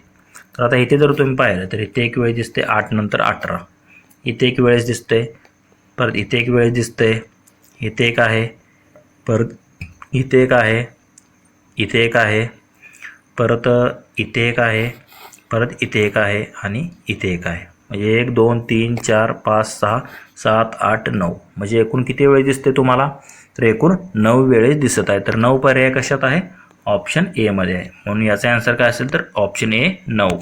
तर इथे अजून एक आपलं राहिलेलं, तर इथे एक राहिलेलं 8 नंतर 18 म्हणजे हे एकूण जर तुम्ही पाहिले तर एकूण हे 10 येतात, 10 1 2 3 4 5 6 7 8 9 10 येतात. तर करेक्शन करा थोडं. तर एकूण 10 वेळेस जे आहे तर एकूण 8 नंतर 8 आहे. तर असे हे फसवण्यासाठीच गणित असे विचारले जातात. म्हणजे गडबडीमध्ये आपण हे करून टाकतो, पण ते व्यवस्थित आपल्याला चेक करून त्याचा आन्सर काढावं लागतं. म्हणून ऑप्शन बी जे आहे ते आपला आन्सर असणार आहे. एकूण 8 नंतर जे 18 आहे तर एकूण किती वेळेस आहे तर ते 10 वेळेस आहे. तर मित्रांनो, आजच्या या आपल्या या पार्ट 2 मधील हा शेवटचा प्रश्न आहे. तर काय दिलं इथे, खालीलपैकी कोणती संस्था दिली येते, कोणती संस्था पुण्यामध्ये नाही आहे. तर आता पुण्यामध्ये कोणकोणत्या संस्था आहेत तर फिल्म अँड टेलिव्हिजन संस्था आहे, FTI आहे, राष्ट्रीय रासायनिक प्रयोगशाळा आहे, राष्ट्रीय संरक्षण प्रबोधिनी देखील पुण्यामध्ये आहे. पण एशियाटिक लायब्ररी जी आहे तर ती पुण्यामध्ये नाही आहे. म्हणून ऑप्शन डी जे आहे ते आपलं आन्सर असणार आहे. पुण्यामध्ये नसलेली संस्था आपल्याला ओळखायची होती. तर इथे वरीलपैकी ABC मधल्या त्या 3 संस्था आहेत, पण एशियाटिक लायब्ररी जी आहे तर ती पुणे येथे नाही. तर ती कोठे आहे ते तुम्ही मला आता कमेंट करून सांगायचं. कारण तुम्ही इथे पाहू शकता काय दिलेलं आहे, श आणि स या वर्णांना आपण काय म्हणतो. तर आता याचा उच्चार करताना आपल्यामध्ये म्हणजे घर्षण निर्माण होते जिभेमध्ये किंवा आपल्या तोंडामध्ये. मग श स म्हणजे हे काय, यांना आपण उष्मे किंवा घर्षक असे म्हणतो. म्हणून ऑप्शन ए जे आहे ते आपलं आन्सर असणार आहे. म्हणजे श आणि स हे उष्मे आहेत. तर अनुनासिके जे आहे तर ते शेवटी दिलेले असतात. म्हणजे यांचा उच्चार नाकातून होतो म्हणून त्यांना अनुनासिके म्हणतो. आणि कठोर वर्ण कोणते, क ख ग घ ढ. तर आता हे 5 वर्ण आहेत. तर यातले पहिले जे क ख असतात तर त्यांना आपण कठोर वर्ण म्हणतो. आणि ग घ जे असतात ते मृदू वर्ण असतात. तर कठोर वर्ण हे देखील तुम्हाला समजलं असेल. तर श आणि स हे काय आहेत तर उष्मे आहेत. म्हणून ऑप्शन ए आपलं आन्सर असेल. पुढील प्रश्न क्रमांक 52. तर काय दिलं इथे, 2.5 वर्षानंतर 5% व्याज दराने मुद्दलसह एकूण 720 रुपये मिळतील. तर मुद्दल किती. म्हणजे आपल्याला इथे रास दिलेली आहे 5% व्याजदराने मुद्दलासह किती, एकूण 720 रुपये म्हणजे ही रास आपल्याला मिळते. तर आपल्याला मुद्दल काढायचं आहे. तर कसं काढतो आपण हे, तर आता गणितात दिल्याप्रमाणे तुम्ही इथे पाहू शकता. तर इथे व्याजाचा दर तुम्हाला दिलेला आहे 5% आणि काळ किती आहे तर 2.5 वर्ष दिलेला आहे. तर 2.5ला आपण असं लिहू शकतो 5/2 वर्ष. आणि रास किती दिली आहे तुम्हाला इथे 720 रुपये दिलेली आहे. तर मुद्दल आता आपण P मानूया, प्रिन्सिपल. आणि व्याज बरोबर काय असतं मग, रास वजा मुद्दल असतं. तर आपल्याला व्याज बरोबर काय घ्यावं लागेल, रास वजा मुद्दल. तर रास आपल्याला माहिती आहे 720 आहे. म्हणजे 720 वजा मुद्दल किती मानले आपण, P मानले. म्हणजे 720 वजा P हे काय येणार आहे, व्याज येणार आहे. तर सरळ व्याज बरोबर काय असतं, PRT भागिले 100. तर आता सरळ व्याज आपल्याला माहिती आहे 720 वजा मुद्दल बरोबर P चे आपल्याला काढायचं आहे, गुणुले R माहिती आहे 5% आणि 5/2 हे 2 खाली येणार आहे. कारण T जे आहे तर तो 2.5 वर्ष म्हणजे 5/2 लिहिलं त्याला आणि भागिले 100ला भागिले 100. तर आता येथे जर तुम्ही पाहिलं 720 वजा P बरोबर काय येणार आहे तर हे 5×5 = 25, 25 चोक 100 येणार आहे आणि 4 दुनी 8 येणार आहे. म्हणजे P/8 इथे राहणार आहे 720 वजा P बरोबर. तर आता इथे जर तुम्ही हे 8 भागाकारात इकडे जर तुम्ही आणलं तर काय होणार आहे, ते गुणाकारात येईल. मी 720 वजा P कंसाय बाहेर 8 बरोबर P. तर ह्या 8 जर आत गुणलं तर 8 0 0 8 2 16 6 हातच्या लेखन 8 7 56 आणि 1 57 म्हणजे 5760 येतं. 720 गुणुले 8 आणि वजा 8P बरोबर P. तर आता हे वजा 8P तिकडे गेल्यावर काय होणार, अधिक होणार. म्हणजे 5760 बरोबर 8 आणि 1 हे 9P झालं. तर आता हे 9 इकडे 5760ला भागाकारात जाईल. म्हणजे 5760 भागिले 9 बरोबर P येणार आहे. 9 × 9 9 संग 54 उरले 3 9 चोक 36 म्हणजे काय आलं 640 रुपये आलं. म्हणजे ते काय येणार आहे 640 बरोबर P आलं. म्हणजे मुद्दल काय असणार आहे तर तेच आपल्याला काढायचं होतं. तर 640 रुपये हे मुद्दल असणार आहे. म्हणजेच तर ते ऑप्शन बी मध्ये दिले तुम्ही पाहू शकता. तर 640 रुपये काय असणार आहे तर मुद्दल असणार आहे. पुढील प्रश्न पाहूयात, प्रश्न क्रमांक 53. तर इथे काय दिले, एका सांकेतिक भाषेत कोल्हापूर हा शब्द PLOSZKFI असा लिहितात. तर त्याच सांकेतिक भाषेत तासगाव हा शब्द कसा लिहिला जाईल. तर आता इथे काय करायचं सुरुवातीला, म्हणजे अगोदर ह्या अक्षरांचं आणि ह्या अक्षरांचं काय साम्य आहे का बघायचं. म्हणजे इथे K साठी P घेतलेला आहे, O साठी L घेतलेला आहे, L साठी O घेतलेला आहे. तर याप्रमाणे येते आता तासगावमध्ये यातले किती शब्द कॉमन आहेत तर TASGAON तर आता यामध्ये कोणतीही ट्रिक लागत नाही, त्यामुळे इथे काय दिलेलं आहे, इथे त्यांनी A to M पर्यंत हे सरळ अक्षरे लिहिले आहेत. ABCDEFGHIJKLM आणि N पासून Z पर्यंत त्याच्या खाली उलटी लिहिलेली आहेत 13. म्हणजे राईट साईडला 13 आणि त्याच्या खाली 13 अशी लिहिलेली आहेत. म्हणजे इथे A ला Z येतं, B ला Y, C ला X, त्याप्रमाणे असे तुम्ही पाहू शकता M ला N येतं. तर इथे कोल्हापूर, तर आता कोल्हापूर, तर K साठी काय इथे दिसते तुम्हाला, K साठी P दिसते म्हणून ते P आलेलं आहे. O साठी काय दिसते तुम्हाला, O साठी L दिसते म्हणून ते L आलेलं आहे. म्हणजे त्याप्रमाणे कोल्हापूरसाठी त्यांनी शब्द दिलेला आहे PLOSZKFI. तर त्याप्रमाणे आपल्याला तासगावसाठी शोधायचा होता. तर T साठी काय दिले तुम्ही ते पाहू शकता, T ला G दिले, मी सुरुवात G ने होणार आहे. A साठी काय आहे, Z आहे म्हणून ते A ला Z. S साठी काय आहे, तर ते H दिलेला आहे म्हणजे H जे आहे तर S साठी. तर G साठी काय आहे, T आहे. A साठी परत Z आणि O साठी इथे L तुम्ही पाहू शकता, O साठी L आणि N साठी काय M येणार. म्हणजे तासगावसाठी काय येणार, GZHTZLM हे शब्द येणार आहेत. म्हणजे आपले आन्सर काय असेल तर ते ऑप्शन बी मध्ये दिलेलं आहे. तर तेच आपलं आन्सर असणार आहे GZHTZLM. पुढील प्रश्न पाहूयात. प्रश्न क्रमांक 54. एका संख्येचे वर्गमूळ 2 आहे तर त्या संख्येचा घन किती. तर आता कशाचं वर्गमूळ 2 असतं, तर 4चं वर्गमूळ काय असतं, 2 असतं. म्हणजे ती संख्या कोणती, 4 आहे. तर आपल्याला काय त्या संख्येचा घन करायचा, म्हणजे 4चा घन करायचा. 4चा घन किती असतो, 64 असतो. म्हणजे ते ऑप्शन बी मध्ये दिले तुम्ही पाहू शकता. तर त्या संख्येचा घन किती येणार आहे, तर तो 64 येणार आहे. पुढील प्रश्न, प्रश्न क्रमांक 55. तैनाती फौजेची पद्धत कोणी सुरू केली होती. तर तैनाती फौज म्हणजे काय असायचं, तर इंग्लंड करून त्यांची सेना घ्यायची, म्हणजे त्यांचे रक्षण करायसाठी घ्यायची व त्यांना काय असेल तो पैसे मोबदला द्यायचा. म्हणजे ते जबरदस्तीमध्ये घ्यायला लावत होते इंग्रज त्या काळात. तर त्यावेळेस ती जी पद्धत होती, तर सुरुवातीला कोणी सुरुवात केली होती त्याची, तर लॉर्ड वेलेस्ली यांनी केली होती 1798 सालापासून. म्हणजे ऑप्शन सी जे आहे ते आपलं आन्सर असणार आहे. मग आपला जो मराठा शहाचा कोण होता, बाजीराव दुसरा, तर यांनी देखील 1802 मध्ये तैनाती फौज स्वीकारली होती. त्यामुळेच इंग्रजांनी हळूहळू वेगवेगळे करून मराठ्याचा पराभव केलेला होता 1818 साली, हे देखील तुम्हाला माहिती आहे.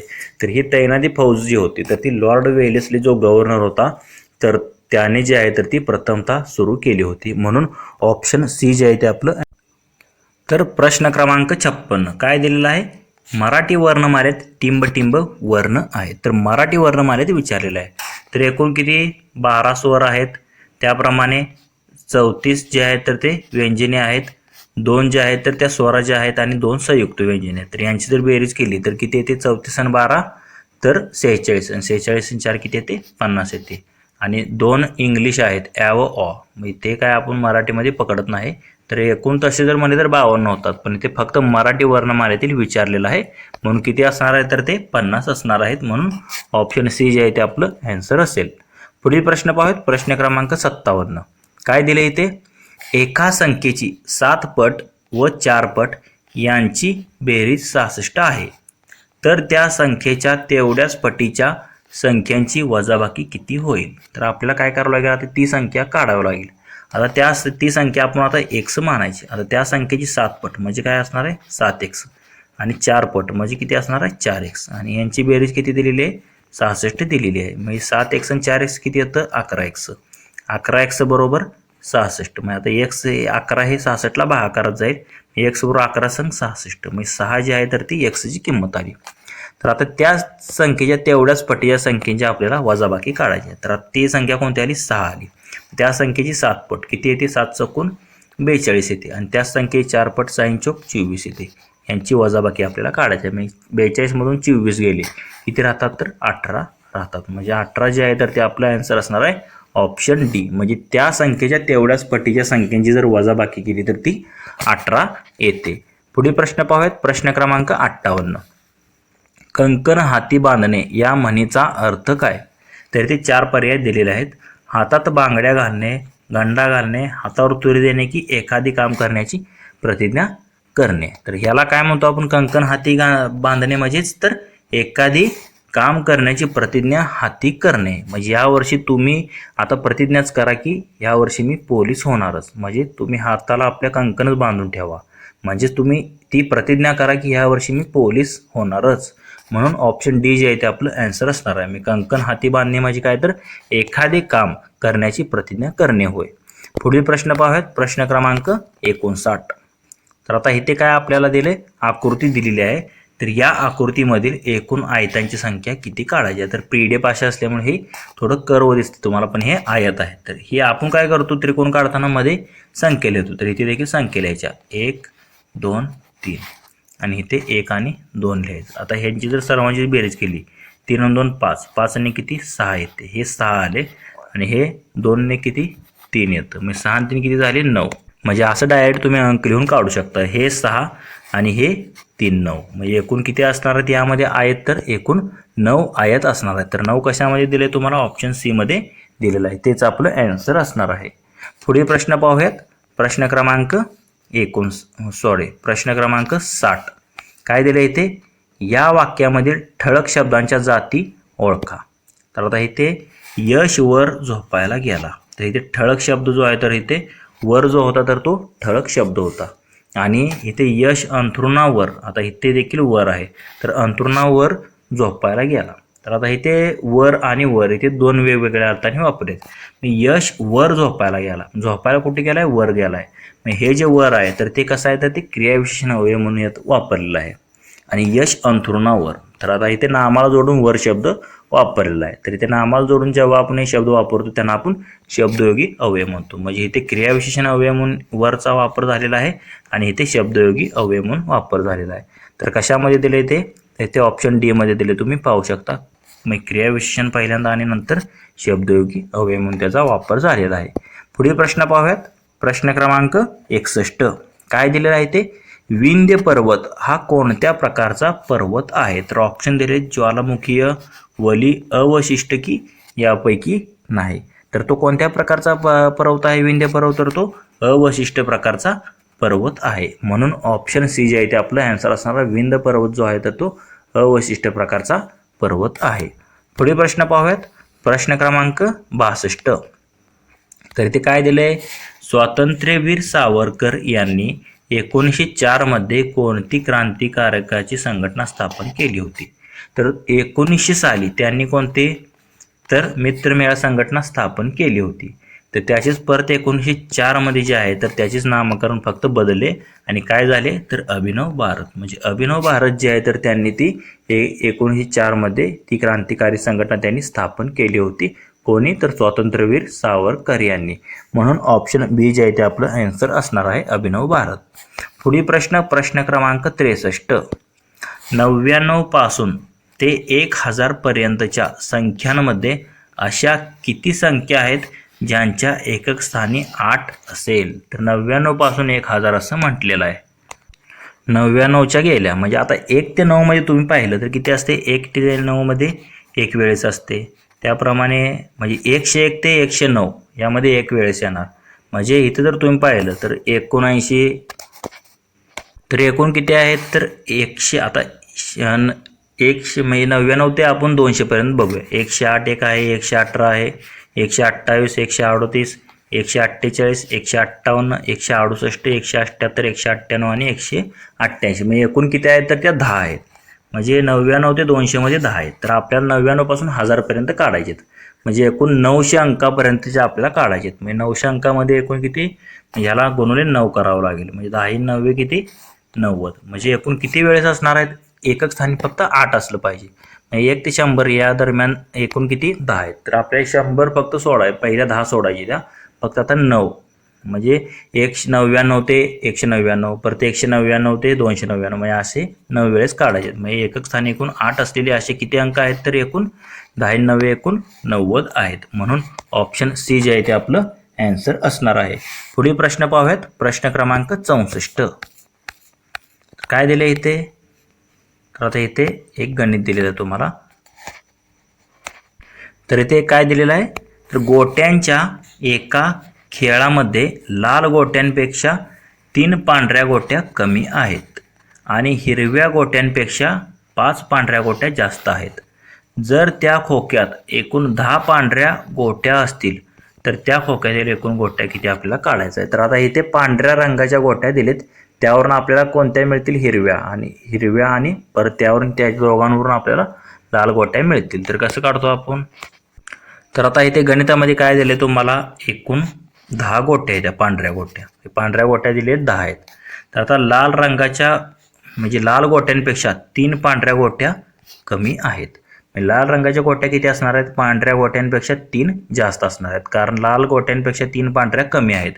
म्हणून लाल गोट्या काय असणार आहेत, तर 10 पांढऱ्या गोट्या अधिक 3 म्हणजे 13 ज्या आहेत तर त्या लाल गोट्या आल्या. आता हिरव्या गोट्यांपेक्षा काय म्हणले, 5 पांढऱ्या गोट्या जास्त आहेत. आता मग पांढऱ्या एकूण गोट्या किती आहेत, 10 आहेत. मग त्याच्यापेक्षा 5 जास्त आहेत हिरव्या गोट्यांपेक्षा, म्हणजे 10 वजा 5 केलं तर आपल्याला हिरव्या गोट्या मिळणार आहेत. मग हिरव्या गोट्या 10 वजा 5 म्हणजे 5 गोट्या आल्या. तर आता एकूण किती गोट्या असणार आहेत, तर पांढऱ्या 10, 13 लाल आणि 5 हिरव्या, म्हणजे 23 आणि 5 किती, एकूण 28 ज्या गोट्या आहेत तर त्या आपल्याला काढायच्या होत्या. म्हणजे एकूण गोट्या किती होत्या ते विचारले होतं.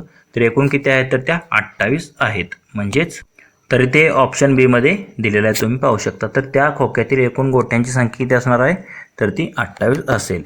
पुढील प्रश्न, अनिलने प्रत्येकी एका पेन्सिलपेक्षा 8 रुपये जास्त किंमत असलेली 16 पेने, म्हणजे 16 पेने पेन्सिलपेक्षा 8 रुपये जास्त त्यांची किंमत अशी 16 पेने, त्याप्रमाणे प्रत्येकी रुपये 30 किंमत असलेल्या 12 वह्या, म्हणजे 30 रुपयाची एक अशा 12 वह्या, आणि प्रत्येकी रुपये 10 किंमत असलेल्या 10 पेन्सिली, 10 रुपये पेन्सिलची किंमत दिली अशा 10 पेन्सिली, आणि प्रत्येक एक वही व एक पेन्सिल यांच्या एकत्रित किमतीपेक्षा रुपये 35 कमी किंमत असलेले 6 खोड रबर.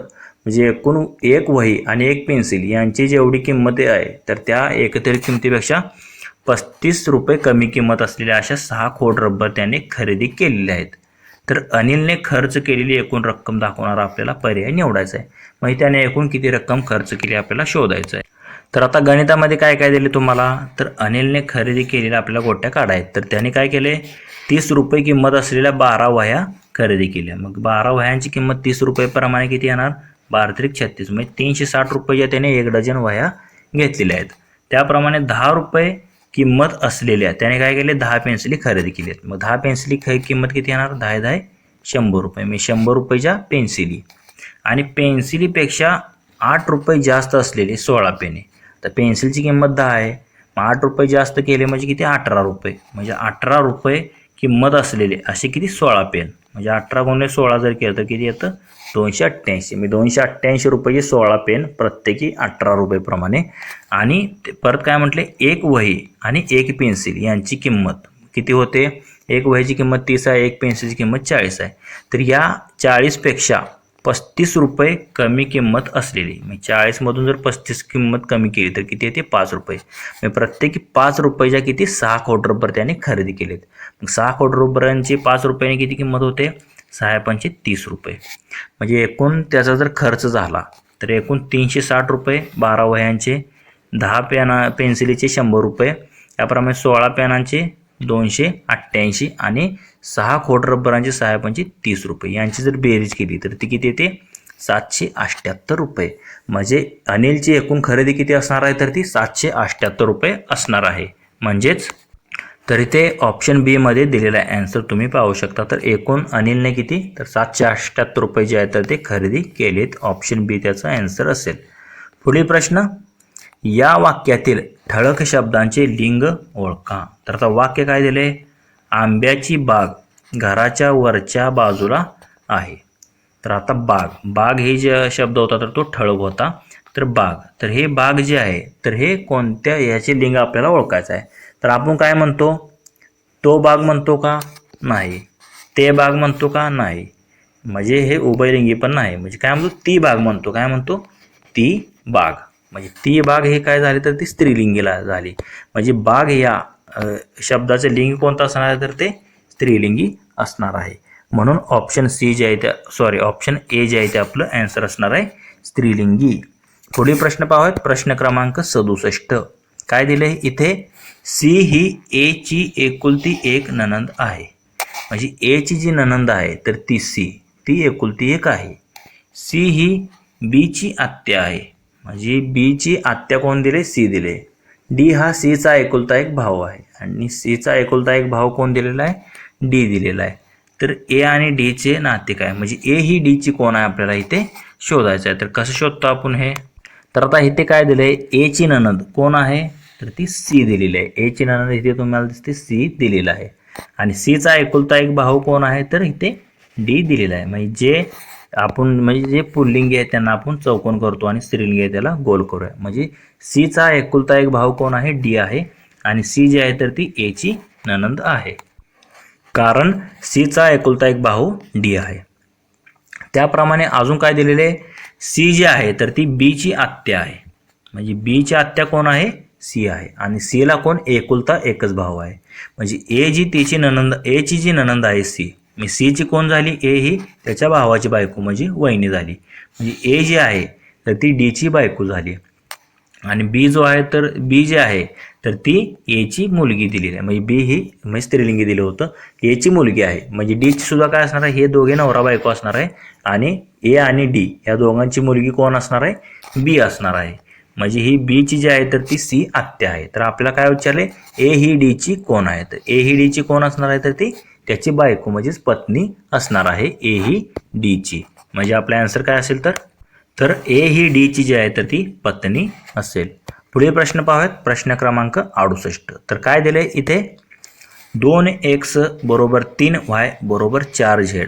तर x y z बरोबर किती आपल्याला काढायचं आहे. तर इथे आपण कसं काढतो, तर ह्या तिघांचा आपण लसावी घेतो, 2 3 आणि 4. तर यांचा लसावी किती येतो, 4 2 8, 4 त्रिकोण किती 12. म्हणजे 12 जो आहे तर तो लसावी येतो. माझा 2चा वाटा इथे काय होणार आहे, 12/2 बेसक्क 12, 3 12/3 3 चौक 12 आणि 12/4 म्हणजे 3, म्हणजे 6 4 3. हे त्यांचं काय असणार आहे, तर ते गुणोत्तर असणार आहे एक्स वाय झेड. म्हणजे ऑप्शन ए मध्ये दिले तुम्ही पाहू शकता, तेच आपलं आन्सर असणार आहे. पुढील प्रश्न पाहूयात, प्रश्न क्रमांक 69. तसेच मित्रांनो, तुम्हाला जर याची PDF आन्सर सहित हवी असेल तर आपले टेलिग्राम चॅनल आहे, तिथे तुम्हाला याची PDF मिळू शकते. तर टेलिग्राम चॅनलची लिंक जी आहे ती तुम्हाला डिस्क्रिप्शन बॉक्समध्ये मिळून जाईल. तिथे तुम्ही टेलिग्राम चॅनल जॉईन करून याची PDF फ्रीमध्ये मिळवू शकता. पुढील प्रश्न काय आहे, प्रश्न क्रमांक 69. तर खालील पर्यायातील विसंगत पर्याय ओळखा. तर आता 4 पर्याय दिलेले आहेत, मलेरिया, प्लेग, धनुर्वात आणि डेंगू. तर आता इथे जर तुम्ही पाहिलं तर मलेरिया, प्लेग आणि डेंगू हे कसे साथीचे रोग आहेत, पण धनुर्वात साथीचा रोग नाही. म्हणून ऑप्शन सी जे आहे ते आपलं काय असणार आहे, धनुर्वात हा यातील विसंगत पर्याय असणार आहे. पुढील प्रश्न पाहूयात, प्रश्न क्रमांक 70. तर ते काय दिले, 8 माणसे दिवसाला 9 तास काम करून एक काम 20 दिवसात पूर्ण करतात, तर तेच काम 7 माणसे दिवसाला 10 तास काम करून किती दिवसात पूर्ण करतील. म्हणजे आपल्याला हे काढायचं आहे, म्हणजे 10 तास काम करून 7 माणसांना किती दिवस लागतील हे काढायचं आहे. तर आता गणितामध्ये काय काय दिले, तर M1 किती आहे, 8 माणसे, D1 किती आहे, 20 दिवसात ते काम करतात आणि प्रत्येक दिवसाला 9 तास काम करून ते काम संपवतात. आता काम तेवढंच आहे, म्हणजे W1 बरोबर W2 दिलेलं आहे. पण इथे काय झाले, माणसे किती झाली, 8 होते, आता 7 झाली आणि त्यांना किती दिवस लागतील हे काढायचं आहे. तर ते आपण x मानूया D2 बरोबर आणि T2. म्हणजे ते किती तास काम करणार आहेत, 7 माणसे दररोज 10 तास काम करणार आहेत. तर आता 10 तास काम करणार आहेत 7 माणसांना किती दिवस लागतील हे काढायचं आहे. तर आपण कसं काढतो, या सूत्रानुसार M1 D1 T1 बरोबर M2 D2 T2, कारण W1 बरोबर W2 आहे म्हणून ते कट होईल. आता इथे हे 3 तर माहिती आहेत आपल्याला, तर आपल्याला इथे D2 काढायचं आहे. म्हणजे M2 आणि T2 इकडे भागाकारत जातील.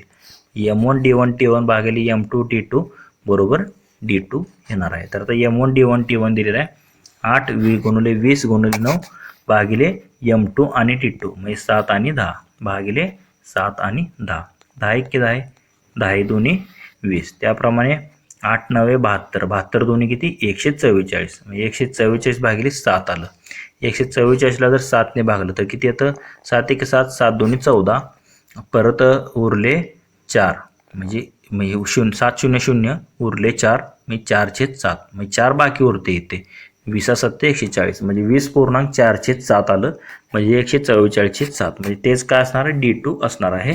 म्हणजेच 7 माणसे 10 तास रोज काम करून ते काम 20.407 दिवसात संपवणार आहेत. म्हणजेच तर ते ऑप्शन ए मध्ये दिले आन्सर तुम्ही पाहू शकता. 20.407 द्याय तर ते त्यांना काम करण्यासाठी दिवस लागतील. 7 माणसांना 10 तास रोज काम याप्रमाणे. पुढील प्रश्न क्रमांक 71 काय दिलेला आहे ते. एका प्राणी संग्रहालयात काही हत्ती व काही बदके आहेत. आता त्यांच्या माना मोजल्यास एकूण 37 म्हणजे त्यांची डोकी जी आहेत तर एकूण 37 होतात. म्हणजे त्यांची दोघांची मिळून एकूण संख्या 37 दिलेली आहे. आणि पाय मोजल्यास एकूण 116 होतात आणि पायांची संख्या 116 दिलेली आहे. तर त्यापैकी हत्तींची संख्या किती आपल्याला काढायची आहे. तर कसं काढतो आपण हे. तर जेव्हा असं गणित येतं तेव्हा डायरेक्ट 4 पायाच्या प्राण्यांची संख्या काढण्यासाठी एक फॉर्म्युला असतो. तर आपल्याला इथे काय दिले, हत्ती व बदके मिळून एकूण 37 मान आहेत. म्हणजे एकूण 37 त्या दोघांची मिळून संख्या आहे. आणि पाय किती आहे दोघांच्या पायांची संख्या 116 आहे. तर आता यासाठी आपण काय करतो, तर 4 पायाचे प्राणी म्हणजे आता इथे हत्ती जे आहे तर 4 पायाचे प्राणी आहे. तर त्यांची संख्या आपण कशी काढतो, तर हे एक सूत्र असतं. म्हणजे कोणत्या हत्तीच्या जागी आता काही जरी दिलं असं तरी त्याचं एक सूत्र आहे 4 पायाच्या प्राण्यांचं. काय असतं, प्राण्यांची एकूण पायांची संख्या वजा डोक्यांची दुप्पट भागिले 2. तर आता हत्ती बरोबर आता 4 पायाचे प्राणी कोण आहेत, हत्ती. म्हणजे हत्ती बरोबर काय येणार, पायांची संख्या इथे 116 वजा डोक्यांची दुप्पट किती आहे तर 37. 37 दोन्ही 74 भागिले 2. म्हणजे 116 मधून 74 राहतात 42. 42 भागिले 2 किती 21. म्हणजे 21 जे आहे तर ते हत्ती असणार आहेत. मग बदक किती असणार आहेत, तर दोघांची मिळून एकूण संख्या 37 आहे. मग 37 मधून जर हे 21 वजा केलं हत्तींची संख्या तर 16 जे आहेत तर ते बदके येतील आणि 21 जे आहेत तर ते हत्ती येतील. तर आपल्याला हत्ती विचारलेलं 4 पायाचे प्राणी तर ते 21 असणार आहेत. म्हणजेच ऑप्शन बी जे आहे ते आपलं आन्सर असेल 21. पुढील प्रश्न क्रमांक 72 काय दिलेला आहे ते. राज्यसभेचे पदसिद्ध अध्यक्ष कोण असतात. तर आता राज्यसभा म्हणलेलं आहे. तर आता केंद्रात लोकसभा व राज्यसभा असते.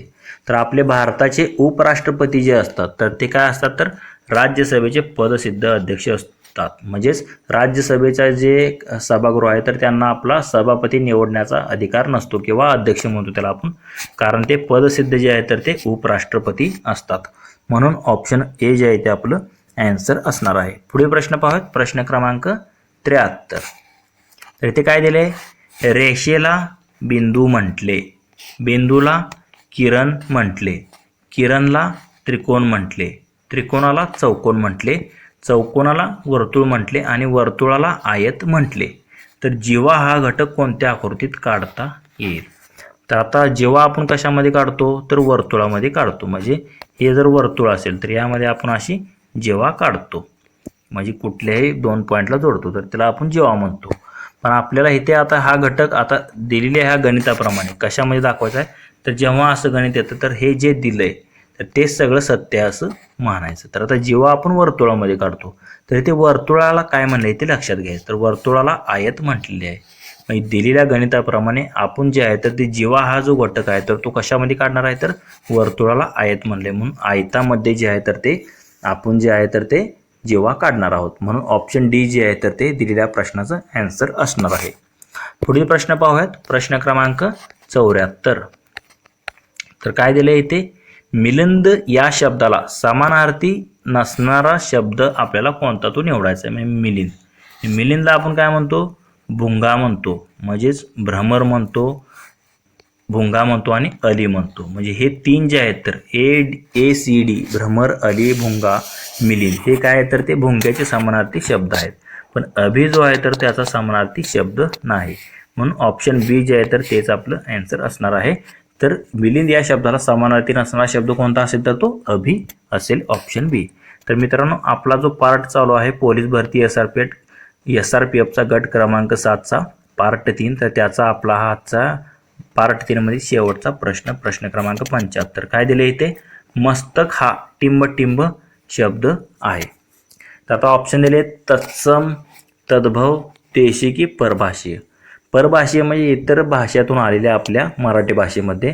तत्सम म्हणजे आपले मूळ संस्कृत शब्द. तद्भव म्हणजे संस्कृतमधून मराठीमध्ये रूपांतर करून आलेले शब्द. आणि देशी म्हणजे आपल्या मराठी बोलीभाषेतील शब्द. तर आता इथे कोणता शब्द दिला आहे? मस्तक हा शब्द दिलेला आहे. तर मस्तक हा जो शब्द आहे तर तो कसा आहे? तर तो संस्कृत भाषेतून जसा आहे तसा आलेला आहे. तर त्याला आपण कोणत्या? तत्सम शब्द म्हणतो. मस्तक हा जो शब्द आहे तर तो कसा? तत्सम शब्द आहे, कारण संस्कृतमधून जसा आहे तसा घेतलेला आहे. म्हणून ऑप्शन ए जे आहे ते आपलं आन्सर असणार. तर प्रश्न क्रमांक 76 काय दिले इथे? जरा या शब्दाचा विरुद्धार्थी शब्द हा आहे. तर आता इथे ऑप्शन दिलेले आहेत. तारुण्य, जास्त, उत्साह की उमेद. तर काही जणांना वाटेल जरा म्हणजे थोडे, म्हणून काही जण जास्त करून टाकतात म्हणजे त्याच्या विरुद्धार्थी, पण तसं नाही. तर जरा जो शब्द आहे तर त्याच्या समानार्थी शब्द काय? तर त्याला आपण काय म्हणतो? वृद्धापकाल म्हणतो, म्हणजे वृद्धावस्था म्हणतो किंवा म्हातारपण म्हणतो जराला. तर त्याच्या विरुद्धार्थी काय असतं म्हातारपणाच्या? तर ते तारुण्य असतं, म्हणजे म्हातारपणच्या विरुद्धार्थी तारुण्य.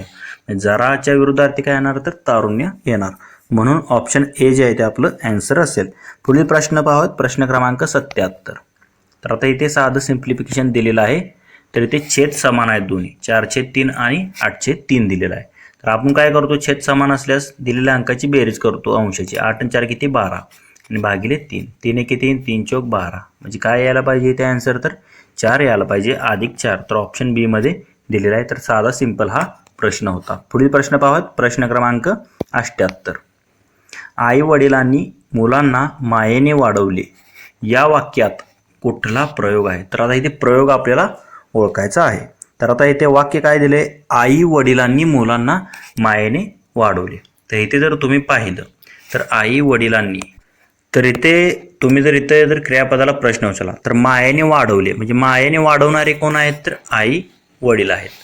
पण मायेने वाढवलेलं काय आहे? तर मुलांना त्यांनी मायेने वाढवले. इथे तर तुम्ही पाहिलं तर आई वडील हे कर्ता झाले आणि त्यांना इथे प्रत्यय लागलेला आहे, म्हणजे कर्तरी तर हा प्रयोग नसणार आहे. त्याप्रमाणे मुलांना, तर इथे देखील मुलांना इथे ना प्रत्यय लागला म्हणून कर्मणी प्रयोग देखील हा नाही. पण हा कोणता? भावी प्रयोग आहे. पण यामध्ये कर्ता म्हणजे कर्म पण दिलेला आहे मुलांना, म्हणून हे कसं असेल? तर सकर्मक भावी प्रयोगाचं उदाहरण आहे. म्हणजे आई वडिलांनी मुलांना मायेने वाढवले, हे कसं असेल? सकर्मक भावी प्रयोग. ऑप्शन डी जे आहे ते आपलं आन्सर असणार आहे. पुढील प्रश्न पाहूयात, प्रश्न क्रमांक 79. तर काय दिलंय इथे? खालीलपैकी कोणता देश सार्क संघटनेचा सदस्य आहे? तर आता इथे 4 देश दिलेले आहेत: म्यानमार, मालदीव, मॉरिशस आणि ताजिकिस्तान. तर आता सार्क संघटना यामध्ये आता जर तुम्ही पाहिलं तर खाली दिलेल्यापैकी मालदीव जो देश आहे तर तो सार्क संघटनेचा सदस्य आहे. बाकीचे जे 3 आहेत म्यानमार, मॉरिशस व ताजिकिस्तान तर ते सार्क संघटनेचे सदस्य नाहीत. पण मालदीव हा जो देश आहे तर तो सार्क संघटनेचा सदस्य आहे. म्हणून ऑप्शन बी जे आहे ते आपलं आन्सर असणार आहे. पुढील प्रश्न पाहूयात, प्रश्न क्रमांक 80. तर काय दिलं इथे? 5 क्रमवार संख्यांची सरासरी 48 आहे, तर पहिल्या आणि शेवटच्या संख्येचा गुणाकार किती? तर आता इथे 5 क्रमवार संख्यांची सरासरी 48 दिलेली आहे. तर आता इथे सरासरी जर क्रमवार संख्येची 48 असेल तर ती काय असते? मधली संख्या असते. एकूण जर संख्या 5 असतील तर मधली 48 असणार आहे, कारण 5 क्रमवार संख्या आहेत. त्यामुळे त्याच्या अगोदरच्या कोण असणार आहेत? 2 46 आणि 47 असणार आहे. आणि त्याच्यानंतरच्या 2 कोणत्या? 49 आणि 50. म्हणजे ह्या 46, 47, 48, 49, 50 म्हणजे त्या 5 संख्या असतील. तर आता आपल्याला काय विचारलं? तर पहिल्या आणि शेवटच्या संख्येचा गुणाकार किती? म्हणजे पहिली 46 आहे, शेवटची 50 आहे. तर आता इथे 46 गुणिले 50 आपल्याला करायचं आहे. तर आता इथे काय आलं? शून्याला 0 येणार. 5 सक्क 30, हातच्या आला 3, 5 चौक 20 आणि 3 काय येतं? 23 येतं. म्हणजे किती येतं? 2300. म्हणजे पहिली आणि शेवटच्या संख्येचा गुणाकार विचारलेला तर तो किती आला? 2300. तर ऑप्शन बी मध्ये दिलेला आहे, तेच आपलं आन्सर असेल. पुढील प्रश्न पाहूयात, प्रश्न क्रमांक 81. इंग्लंड अटलांटिक महासागर तर ग्रीसला काय? तर असाच आपण गोंदे SRPFच्या पेपरमध्ये हा प्रश्न पाहिला होता. इंग्लंडला जसा अटलांटिक महासागराचा किनारा आहे तसा ग्रीसला कोणता आहे? तर भूमध्य समुद्र आहे ग्रीसपाशी. म्हणजे ऑप्शन ए जे आहे ते आपलं आन्सर असणार आहे. इंग्लंडला जसं अटलांटिक महासागर तसं ग्रीसला कोणता आहे? तर भूमध्य समुद्र आहे. म्हणून ऑप्शन ए जे आहे ते आपलं आन्सर असेल. पुढील प्रश्न, प्रश्न क्रमांक 82. सोमवारला शुक्रवार तर वैशाखला काय येणार? तर आता सोमवार नंतर काय? मंगळवार, बुधवार, गुरुवार आणि शुक्रवार. म्हणजे सोमवारमध्ये इथे +4 दिवस केलेले आहेत, म्हणजे मंगळवार, बुधवार, गुरुवार, शुक्रवार येतो. तर आता वैशाखला काय येणार? तर आता चैत्र, वैशाख. आता वैशाख नंतर आपल्याला 4 महिने पुढे जायला लागेल. चैत्र, वैशाख पुढे काय असतं तर आषाढ नंतर कोणतं असतं सॉरी चैत्र वैशाख, वैशाख नंतर काय असतं ज्येष्ठ, ज्येष्ठ नंतर काय असतं आषाढ, आणि त्यानंतर काय असतं श्रावण असतं आणि नंतर भाद्रपद. मग आता इथे जर +4 केलं तर कोणता येतो इथे भाद्रपद येतो. म्हणजे चैत्र वैशाख ज्येष्ठ आषाढ श्रावण आणि भाद्रपद. म्हणजे ज्येष्ठ आषाढ श्रावण भाद्रपद हे चौथा +4 केल्यावर कोणता येणार आहे भाद्रपद येणार आहे. म्हणजे वैशाखाला जसा सोमवारला शुक्रवार येतो तसा वैशाखाला काय येणार आहे भाद्रपद येईल. म्हणून ऑप्शन ए जे आहे ते आपलं आन्सर असणार आहे. पुढील प्रश्न पाहूयात प्रश्न क्रमांक 83. तर काय दिले इथे 2 नाणी एकदाच फेकली असता दोन्ही नाण्यांवर काटा असण्याची संभाव्यता किती. तर आता जेव्हा आपण 2 नाणी एकदाच फेकतो तेव्हा काय मिळू शकतं आपल्याला दोन्ही हेड हेड मिळू शकतात किंवा दोन्ही टेल टेल मिळू शकतात. एक टेल एक हेड आणि एक हेड आणि एक टेल म्हणजे अशा 4 संभाव्यता आपल्याला मिळू शकतात 2 काटे एकदाच फेकले असता. तर आता आपल्याला काय करायचं दोन्ही नाण्यांवर काटा असण्याची संभाव्यता. तर आता काटा कशावर दिसतो दोन्ही म्हणजे एकदाच येणार आहे. म्हणजे 2 फेकली काय एकदाच आपल्याला मिळू शकते. पण एकूण किती संभाव्यता 4 आहेत. म्हणजे 1/4 ही काय असणार आहे तर त्याची एकूण संभाव्यता असणार आहे. म्हणजे फक्त एकदाच असं घडू शकतं 4 पैकी. म्हणजे 2 नाणी एकदाच फेकली असतात दोन्ही नाण्यांवर काटा असण्याची संभाव्यता किती असणार आहे 1/4 असणार आहे. म्हणून ऑप्शन बी जे आहे ते आपलं आन्सर असेल 1/4. पुढील प्रश्न पाहूयात प्रश्न क्रमांक 84. तर काय दिले इथे दरवर्षी हा दिवस पोलीस हुतात्मा दिन म्हणून पाळला जातो. तर पोलीस हुतात्मा दिन म्हणून कोणता दिवस पाळतो आपण तर 21 ऑक्टोबर हा दिवस. म्हणजेच ऑप्शन सी जे आहे ते आपलं आन्सर असेल पोलीस हुतात्मा दिन म्हणून आपण 21 ऑक्टोबर पाळतो. पुढील प्रश्न प्रश्न क्रमांक 85. काय दिले इथे आपल्या तोंडावाटे निघणाऱ्या मूलध्वनींना आपण काय म्हणतो. म्हणजे मूलध्वनी जे आपल्या तोंडावाटे वाटे निघतात तर त्यांना आपण काय म्हणतो वर्ण असे म्हणतो. काय म्हणतो वर्ण. म्हणून ऑप्शन बी जे आहे ते आपलं आन्सर असेल. पुढील प्रश्न प्रश्न क्रमांक 86. तर काय दिले इथे एक बेल दर 4 मिनिटांनी एकदा वाजते. म्हणजे एक बेल काय होते दर 4 मिनिटांनी एकदा वाजते. दुसरी बेल दर 6 मिनिटांनी एकदा वाजते. आता दुसरी 6 मिनिटांनी वाजते एकदा. तर सकाळी 8 वाजता दोन्ही बेल एकत्र सेट केल्यास 10 वाजेपर्यंत त्या 2 बेल किती वेळेत एकत्र वाजतील. म्हणजे 8 ते 10 म्हणजे 2 तासात त्या बेल एकत्र किती वेळेस वाजतील आपल्याला काढायचं आहे. तर पहिली 4 मिनिटांनी वाजते आणि दुसरी 6 मिनिटांनी वाजते. तर आता गणितात दिल्याप्रमाणे तुम्ही ते पाहू शकता. तर काय दिलेलं आहे एक बेल 4 मिनिटांनी व दुसरी बेल काय 6 मिनिटांनी वाजते असं दिलेलं आहे.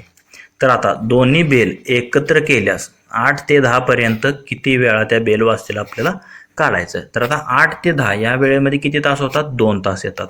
2 तासाचे मिनिटामध्ये केलं तर 2 × 60 म्हणजे किती झाले 120 मिनिटे झाले. तर आता 4 आणि पहिली बेल 4 मिनिटांनी दुसरी 6 मिनिटांनी यांचा जर लसावी काढला तर तो किती येतो 12 येतो. म्हणजे दर 12 मिनिटांनी त्या दोघी ज्या आहेत तर त्या काय होणार आहेत तर त्या एकत्र वाजणार आहेत. म्हणजे दर 12 मिनिटाला दोन्ही एकत्र वाजतील.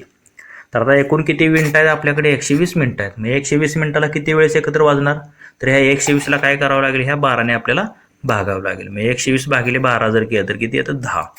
म्हणजे त्या एकत्र ज्या आहेत तर त्या 8 ते 10 वाजेपर्यंत म्हणजे 2 तासात त्या एकत्र किती वेळेस वाजणार आहेत तर त्या बेल तर एकूण 10 वेळेस त्या एकत्र वाजतील. म्हणजे आपला आन्सर काय असेल तर इथे ऑप्शन बी मध्ये दिलेलं आहे. तर त्या दोन्ही बेल एकत्र वेळेस 10 वेळेस वाजतील.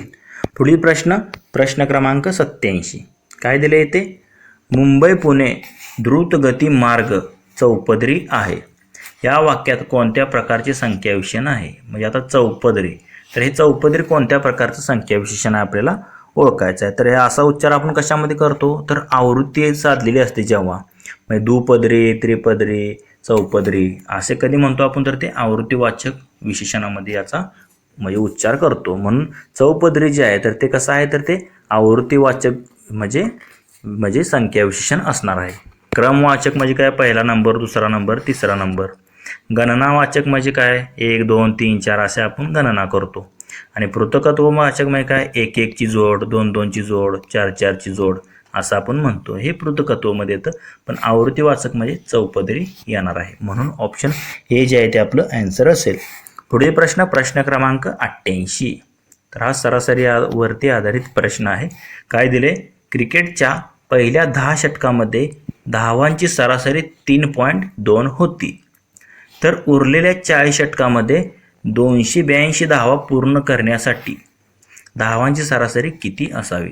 तर आता इथे उरलेल्या 40 षटकामध्ये तर एकूण धावा आपल्याला 282 करत नाही. 50 ओव्हरची ही धावसंख्या तुम्हाला दिली आहे, तर इथे तुम्ही फसू शकता. तर उरलेल्या 40 म्हणजे पहिल्या 10 षटकामध्ये सरासरी दिली आहे 32, म्हणजे 3.2 दिलेली आहे. तर आता राहिलेल्या धावा आहे तर त्या आपल्याला म्हणजे एकूण 50 षटकामध्ये आपल्याला 282 धावा पूर्ण करायच्या आहेत. तर आपल्याला काय करावं लागेल, आधी पहिल्या 10 षटकाची धावसंख्या काढावी लागेल व ती 282 मधून वजा करावं लागेल व जेवढी धावसंख्या येईल त्याला आपल्याला काय करावं लागेल, एकूण किती षटकं उरली 40, तर 40ने आपल्याला त्याला भागावं लागेल. म्हणजेच आपल्याला एकूण धावांची सरासरी किती असावी हे कळेल. तर गणितात दिल्याप्रमाणे तुम्ही इथे पाहू शकता. तर काय दिले, 10 षटकांची सरासरी आपल्याला दिलेली आहे 3.2. तर सरासरी जर 3.2 असेल तर 10 षटका धावसंख्या किती असणार आहे, 3.2 गुणिले 10 म्हणजे 32 धावा 10 षटकात झालेल्या आहेत. आता एकूण धावसंख्या त्याने किती दिलेली आहे, 282 जी आहे तर ती एकूण धावसंख्या दिलेली आहे. आता उरलेल्या धावा किती आहेत, मग आत्ता 10 षटकात 32 झाले आहेत, म्हणजे एकूण 282 मधून हे 32 केलं, राहिले किती 250 धावा अजून आपल्याला शिल्लक आहेत. तर ह्या 250 धावा किती षटकात पूर्ण करायचे त्या, तर त्या 40 षटकामध्ये पूर्ण करायच्या आहेत. म्हणजे आपल्याला काय करावं लागेल, त्या 250ला 40ने भागावं लागेल. तर हे शून्याला शून्य गेले, राहिले किती 25/4, 4 1 4 4 7 24, उरले 1, परत वरून घेतला 0, 4 2 8, उरले 2, वरून घेतला 0, 4 5 20, म्हणजे किती आलं 6.25 आलं. म्हणजे उरलेल्या ज्या धावसंख्या आहे त्या 250 तर त्या 40 षटकामध्ये करण्यासाठी सरासरी 6.25ने त्यांना रन बनवावे लागतील. म्हणजेच आपलं ॲन्सर काय असणार आहे, तर इथे ऑप्शन 1 मध्ये दिले तुम्ही पाहू शकता. तर उरलेल्या धावाची सरासरी किती असणार आहे, तर पूर्ण करण्यासाठी 6.25ने त्या धावा कराव्या लागतील. पुढील प्रश्न क्रमांक 89. ए बरोबर 5/8, बी बरोबर 7/12, सी बरोबर 13/16 व डी बरोबर 16/29 आणि ई बरोबर 3/4. तर A B C D E या संख्या चढत्या क्रमाने लावा. चढत्या क्रमाने म्हणजे लहानात लहान संख्या अगोदर आणि शेवटी मग कोणती मोठी संख्या येणार. तर आता इथे जर तुम्ही पाहिलं तर 5/8 आणि 7/12 मध्ये जर तुलना केली तर हे किती येतं, 12 पंचे 60 आणि 8 7 56. म्हणजे काय येतं, तर 5/8 जे आहे तर ते 7/12 पेक्षा तर मोठं आहे. म्हणजे 5/8 तर येणार नाही शेवटी. त्या आता ह्याची जर तुलना केली 5/8 आणि 13/16ची, 16 पंचे 80 आणि 13 8 104, म्हणजे हे काय येतं 13/16 जी आहे तर ती 5/8 पेक्षा मोठी येते. आता ह्याची 5/8ची आणि 16/19ची तुलना केली तर 29 5 किती येतं, तर 145 आणि ते किती आहे 16 8 128, म्हणजे 16 8 128, म्हणजे काय 5/8 हे ह्याच्यात 16/19 पेक्षा देखील मोठं येतं. आणि 5/8 आणि 3/4ची जर तुलना केली तर किती येते 4 5 20 आणि 3 8 24, म्हणजे काय येतं, तर हे 3/4 मोठं येतं त्याच्यापेक्षा, कारण 4 5 20 येतं, 8 24 येतं, म्हणून हे 5/8 पेक्षा हे मोठं आहे. पण इथे जर तुम्ही आता पाहिलं तर सर्वात लहान तुम्हाला कोणती दिसते, तर 16/29 दिसत आहे आणि त्याच्यानंतर कोणती आहे, तर ई आहे. 2 नंबरला ई आहे. म्हणजे शेवटी म्हणजे सुरुवात डी ने होणार याची, म्हणजे हे बी आणि हे बी पर्याय असलेले ॲन्सर गेले. मी सुरुवात सर्वात लहान कोणती आहे, डी आहे. आता त्यानंतर 1 नंबरला सर्वात जास्त मोठी कोणती आहे, तर ती 13/16 आहे. 1 नंबरला सर्वात जास्त म्हणजे शेवटी सी येणार. म्हणजे डी सुरुवातीला डी आणि शेवटी सी असणारा आपल्याला पर्याय निवडायचा. तर इथे जर तुम्ही पर्याय कट केले तर ह्याच्यावरून देखील ॲन्सर काढू शकता. म्हणजे डी पेक्षा कोण मोठा आहे, बी मोठा आहे. बी पेक्षा सुद्धा आपण पाहिलं की ए मोठा आहे आणि ए पेक्षा आपण पाहिलं की कोणती मोठे, ए मोठे. म्हणजे ए पेक्षा ई मोठा आहे, परत ए जे आहे तर ते ह्या बी पेक्षा मोठा आहे. मग अशीच आपण पाहिलं होतं. सर्वात मोठी कोणती आहे, तर ती सी आहे. म्हणजे हे जे आहे तर तो चढता क्रम लागणार आहे. D is less than B, B is less than A, A is less than E आणि E is less than C. म्हणजे याप्रमाणे हा क्रम लागेल. म्हणून ऑप्शन 1 जे आहे ते आपलं ॲन्सर असणार आहे. पुढील प्रश्न पाहूयात. प्रश्न क्रमांक 90. काय दिलं आहे इथे, 360ची 1/6 पट ही कोणत्या संख्येची 4 पट आहे. 360ची 1/6 पट केली तर 6 6 36 6 0 0, म्हणजे 60 आलं 1/6 पट. आता कशाची 4 पट आहे 60 ही, तर 15 चोक 60 म्हणजे 15ची 4 पट आहे. मग ह्याला 4ने भागावं लागेल, 60 भागिले 4 करावं लागेल. म्हणजे किती येतं 15 चोक 60 म्हणजे 15ची 4 पट म्हणजे 360ची 1/6 पट म्हणजे ऑप्शन सी जे आहे ते आपलं आन्सर येणार आहे 15.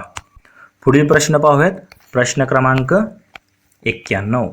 तर काय दिले इथे, प्रश्नचिन्हाच्या जागी क्रमाने येणाऱ्या पदासाठी योग्य पर्याय निवडा. तर आता इथे काय दिले इथे तुम्ही पाहू शकता, NB भागिले OA, QE भागिले RD, TH भागिले UG. तर पर्यायावरून आणि इथे थोड्या निरीक्षणावरून तुम्ही हे डायरेक्ट आन्सर काढू शकता. तर इथे जर तुम्ही पाहिलं तर इथे पहिला शब्द कोणता N, त्यानंतर काय केलं NO आणि मधला P कट केला आहे, त्यानंतर काय केलंय QR, परत मधला S कट करून TU घेतलेला आहे आणि इकडे काय केलंय AB, मधला C कट करून DE, त्यानंतर F कट करून GH घेतलेला आहे. म्हणजे आता इथे जर तुम्ही पाहिलं तर इथे काय आहे, शेवटी टीच्या खाली U आहे, मग TU. आता फी कट करून काय घ्यायला पाहिजे त्यांनी W आणि खाली X घ्यायला पाहिजे आणि इथे GH I कट करून काय घ्यायला पाहिजे JK घ्यायला पाहिजे. म्हणजे WK भागिले XJ याचं आन्सर असणार आहे. तर कशामध्ये दिलं आहे ते ऑप्शन ए मध्ये दिलेलं आहे, तेच आपलं आन्सर असणार आहे WK भागिले XJ. पुढील प्रश्न, प्रश्न क्रमांक 92.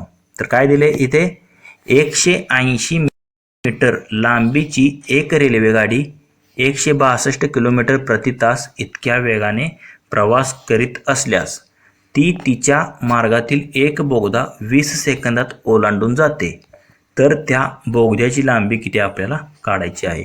तर इथे काय दिले, रेल्वेची लांबी दिली आहे 180 मीटर, तिचा वेग दिला 162 किलोमीटर प्रति तास आणि ती एका बोगद्याला 20 सेकंदात ओलांडते दिलेलं आहे. तर आपल्याला काय करायचं आहे, ते बोगद्याची लांबी काढायची आहे. तर कसं काढतो आपण हे, तर आता गणितात दिल्याप्रमाणे तुम्ही इथे पाहू शकता. काय दिलेलं आहे तुम्हाला, रेल्वेची लांबी दिलेली आहे 180 मीटर, रेल्वेचा वेग दिलेला आहे 162 किलोमीटर प्रति तास.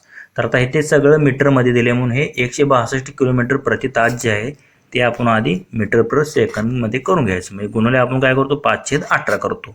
18 × 18 18 9 162 आणि 9 5 किती आलं 45, म्हणजे 45 मीटर प्रति सेकंद हा रेल्वेचा वेग आला. तर आता बोगदा ओलांडण्यास तिला किती वेळ लागतोय, त्या रेल्वेला 20 सेकंद इतका वेळ लागतोय. तर आता एकूण अंतर काय असणार आहे मग, तर त्या रेल्वेची लांबी अधिक त्या बोगद्याची लांबी, कारण रेल्वेची लांबी सुद्धा आपण त्यामध्ये आपण ग्राह्य धरतो. रेल्वेची लांबी अधिक बोगद्याची लांबी, तर रेल्वेची लांबी 180 आहे माहिती आहे. तर आता इथे बोगद्याची लांबी आपण X मानूया. म्हणजे एकूण अंतर काय होणार, रेल्वेची लांबी 180 आणि बोगद्याची लांबी X, म्हणजे 180 अधिक X हे एकूण अंतर आलं. तर आता अंतर बरोबर वेग गुणिले वेळ हा फॉर्म्युला असतो.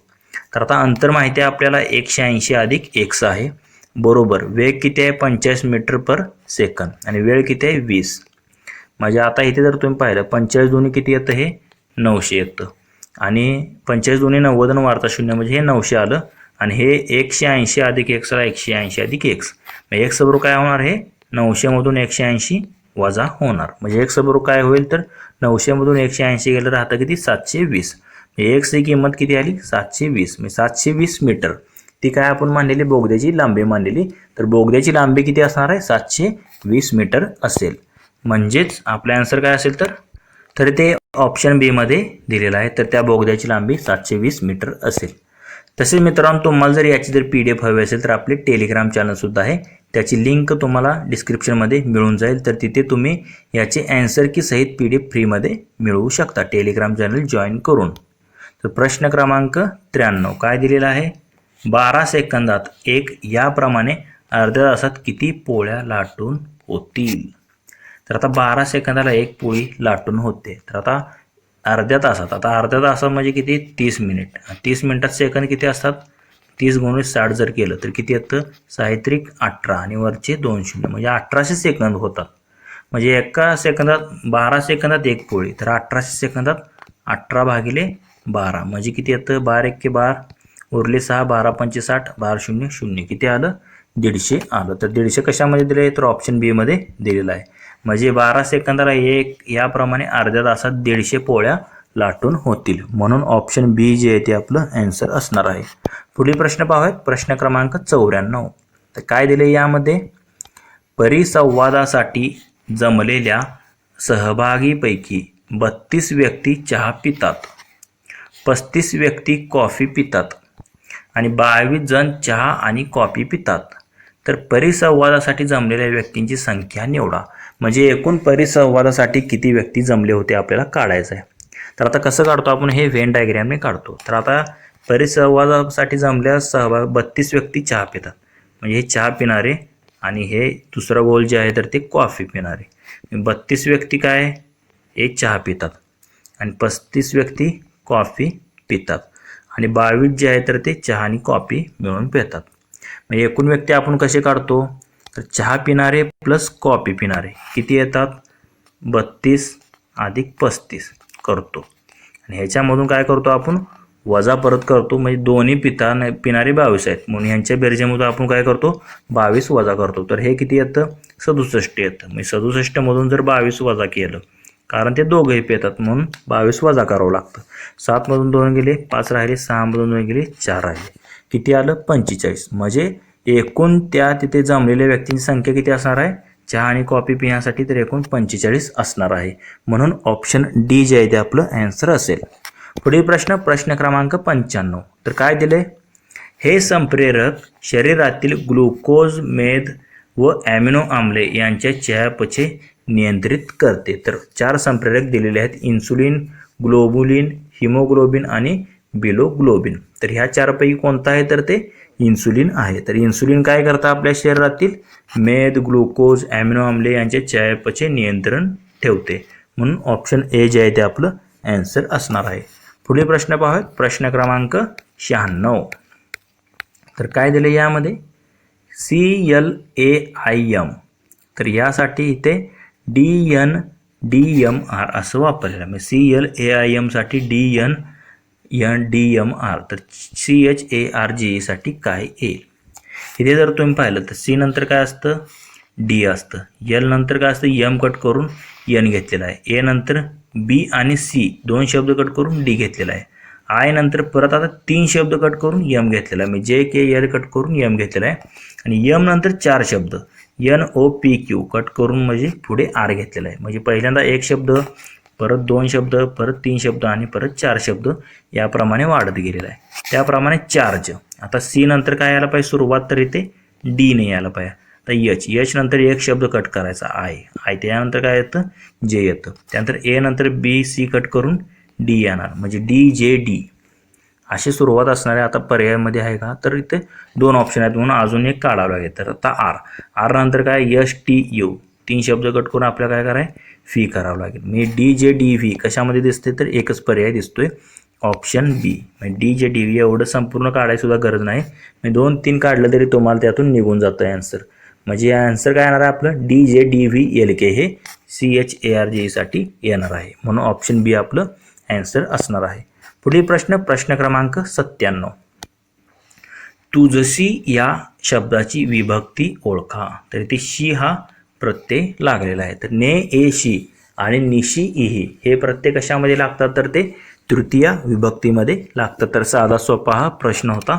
ऑप्शन सी जे आहे ते आपलं आन्सर असेल. प्रथम विभक्तीत कोणताही प्रत्यय नसतो, द्वितीयामध्ये स ला ते स ला नाते प्रत्यय असतात आणि कारकार्थ काय असतो तर कर्म असतो आणि चतुर्थी म्हणजे काय असतात तेच प्रत्यय असतात. द्वितीय आणि चतुर्थी समान प्रत्यय असतात, पण त्यामध्ये संप्रदान असतं म्हणजे अपदान असतं. तुझशी हे जे आहे तर हे काय आहे तर ते तृतीय विभक्तीचं उदाहरण असेल. पुढील प्रश्न क्रमांक 98. एका कुस्ती स्पर्धेमध्ये 5 मुलांनी सहभाग घेतला आहे. प्रत्येक मुलाला प्रत्येकाबरोबर कुस्ती खेळायची आहे, तर कुस्तीच्या एकूण किती मॅचेस घ्याव्या लागतील. आता 5 संघ असतील. आता हे कसं काढतो आपण, n कंसात n वजा 1 भागिले 2 या सूत्राने काढतो. तर इथे n किती आहे तर दिलेली संख्या मुलांची 5, म्हणजे 5 कंसात 5 वजा 1 म्हणजे 5 कंसात 5 वजा 1 किती 4 भागिले 2 बे के बे 2 4 आणि 5 दोन्ही किती 10. म्हणजे एकूण कुस्त्या किती होणार आहेत तर n कंसात n वजा 1/2 ह्या फॉर्म्युल्याने आपण काढतो, तर एकूण 10 कुस्त्या होतील. तर ते ऑप्शन डी मध्ये दिले तेच आपलं आन्सर असणार आहे 10 कुस्त्या. पुढील प्रश्न क्रमांक 99. तर इथे काय दिलेलं आहे, सकाळच्या गुलाबी थंडीत फिरायला जाणे चांगले असते हा टिंब वाक्याचा प्रकार आहे. तर सकाळच्या गुलाबी थंडीत फिरायला जाणे चांगले असते. तर हे कसं आहे, तर एक प्रकारचं एक विधानही म्हणू शकतो आणि त्याला आपण म्हणजे हे यात तुम्हाला नकार दिसतोय कुठे, तर नकारार्थी असलेली सर्व पर्याय कट करायची. प्रश्नार्थी पण नाही, प्रश्नचिन्ह दिसत नाही, पण हे प्रश्नार्थी असल्यामुळे हे कट झालं. इथे पण प्रश्नार्थी दिले म्हणून हे कट झालं. नकारार्थी आहे म्हणून ऑप्शन ए कट झालं. तर हे एक प्रकारचं विधानार्थी वाक्य आहे, आणि पण कसं आहे ते होकारार्थी आहे. विधानार्थी आहे पण ते होकारार्थीमध्ये दिलेलं आहे. म्हणजे सकाळच्या गुलाबी थंडीत फिरायला जाणे चांगले असते, म्हणून ऑप्शन सी जे आहे ते आपलं ॲन्सर असणार आहे. तर मित्रांनो, आपला जो राज्य राखीव पोलीस भरतीचा SRPFचा गट क्रमांक 7चा जो पेपर चालू आहे, तर त्याच्या पार्ट 4 मधील आजचा हा आपला शेवटचा प्रश्न आहे, प्रश्न क्रमांक 100. तर काय दिलंय इथे, लोअर पैनगंगा या आंतरराज्यीय धरण प्रकल्पामध्ये महाराष्ट्रातील खालीलपैकी हे सहकारी राज्य आहे. तर लोअर पैनगंगा जो प्रकल्प आहे, तर तो कोणकोणत्या राज्य म्हणजे महाराष्ट्राचे जे संलग्न राज्य आहे ते कोणतं होतं अगोदर, तर ते आंध्र प्रदेश होतं, पण नंतर तेलंगणाची निर्मिती झाल्यापासून ते तेलंगणा राज्य महाराष्ट्रासोबत आहे सहकारी राज्य म्हणून लोअर पैनगंगा या आंतरराज्य धरण प्रकल्पामध्ये. तर कोणतं राज्य आहे महाराष्ट्रासोबत, तर ते तेलंगणा हे राज्य आहे, म्हणून ऑप्शन सी जे आहे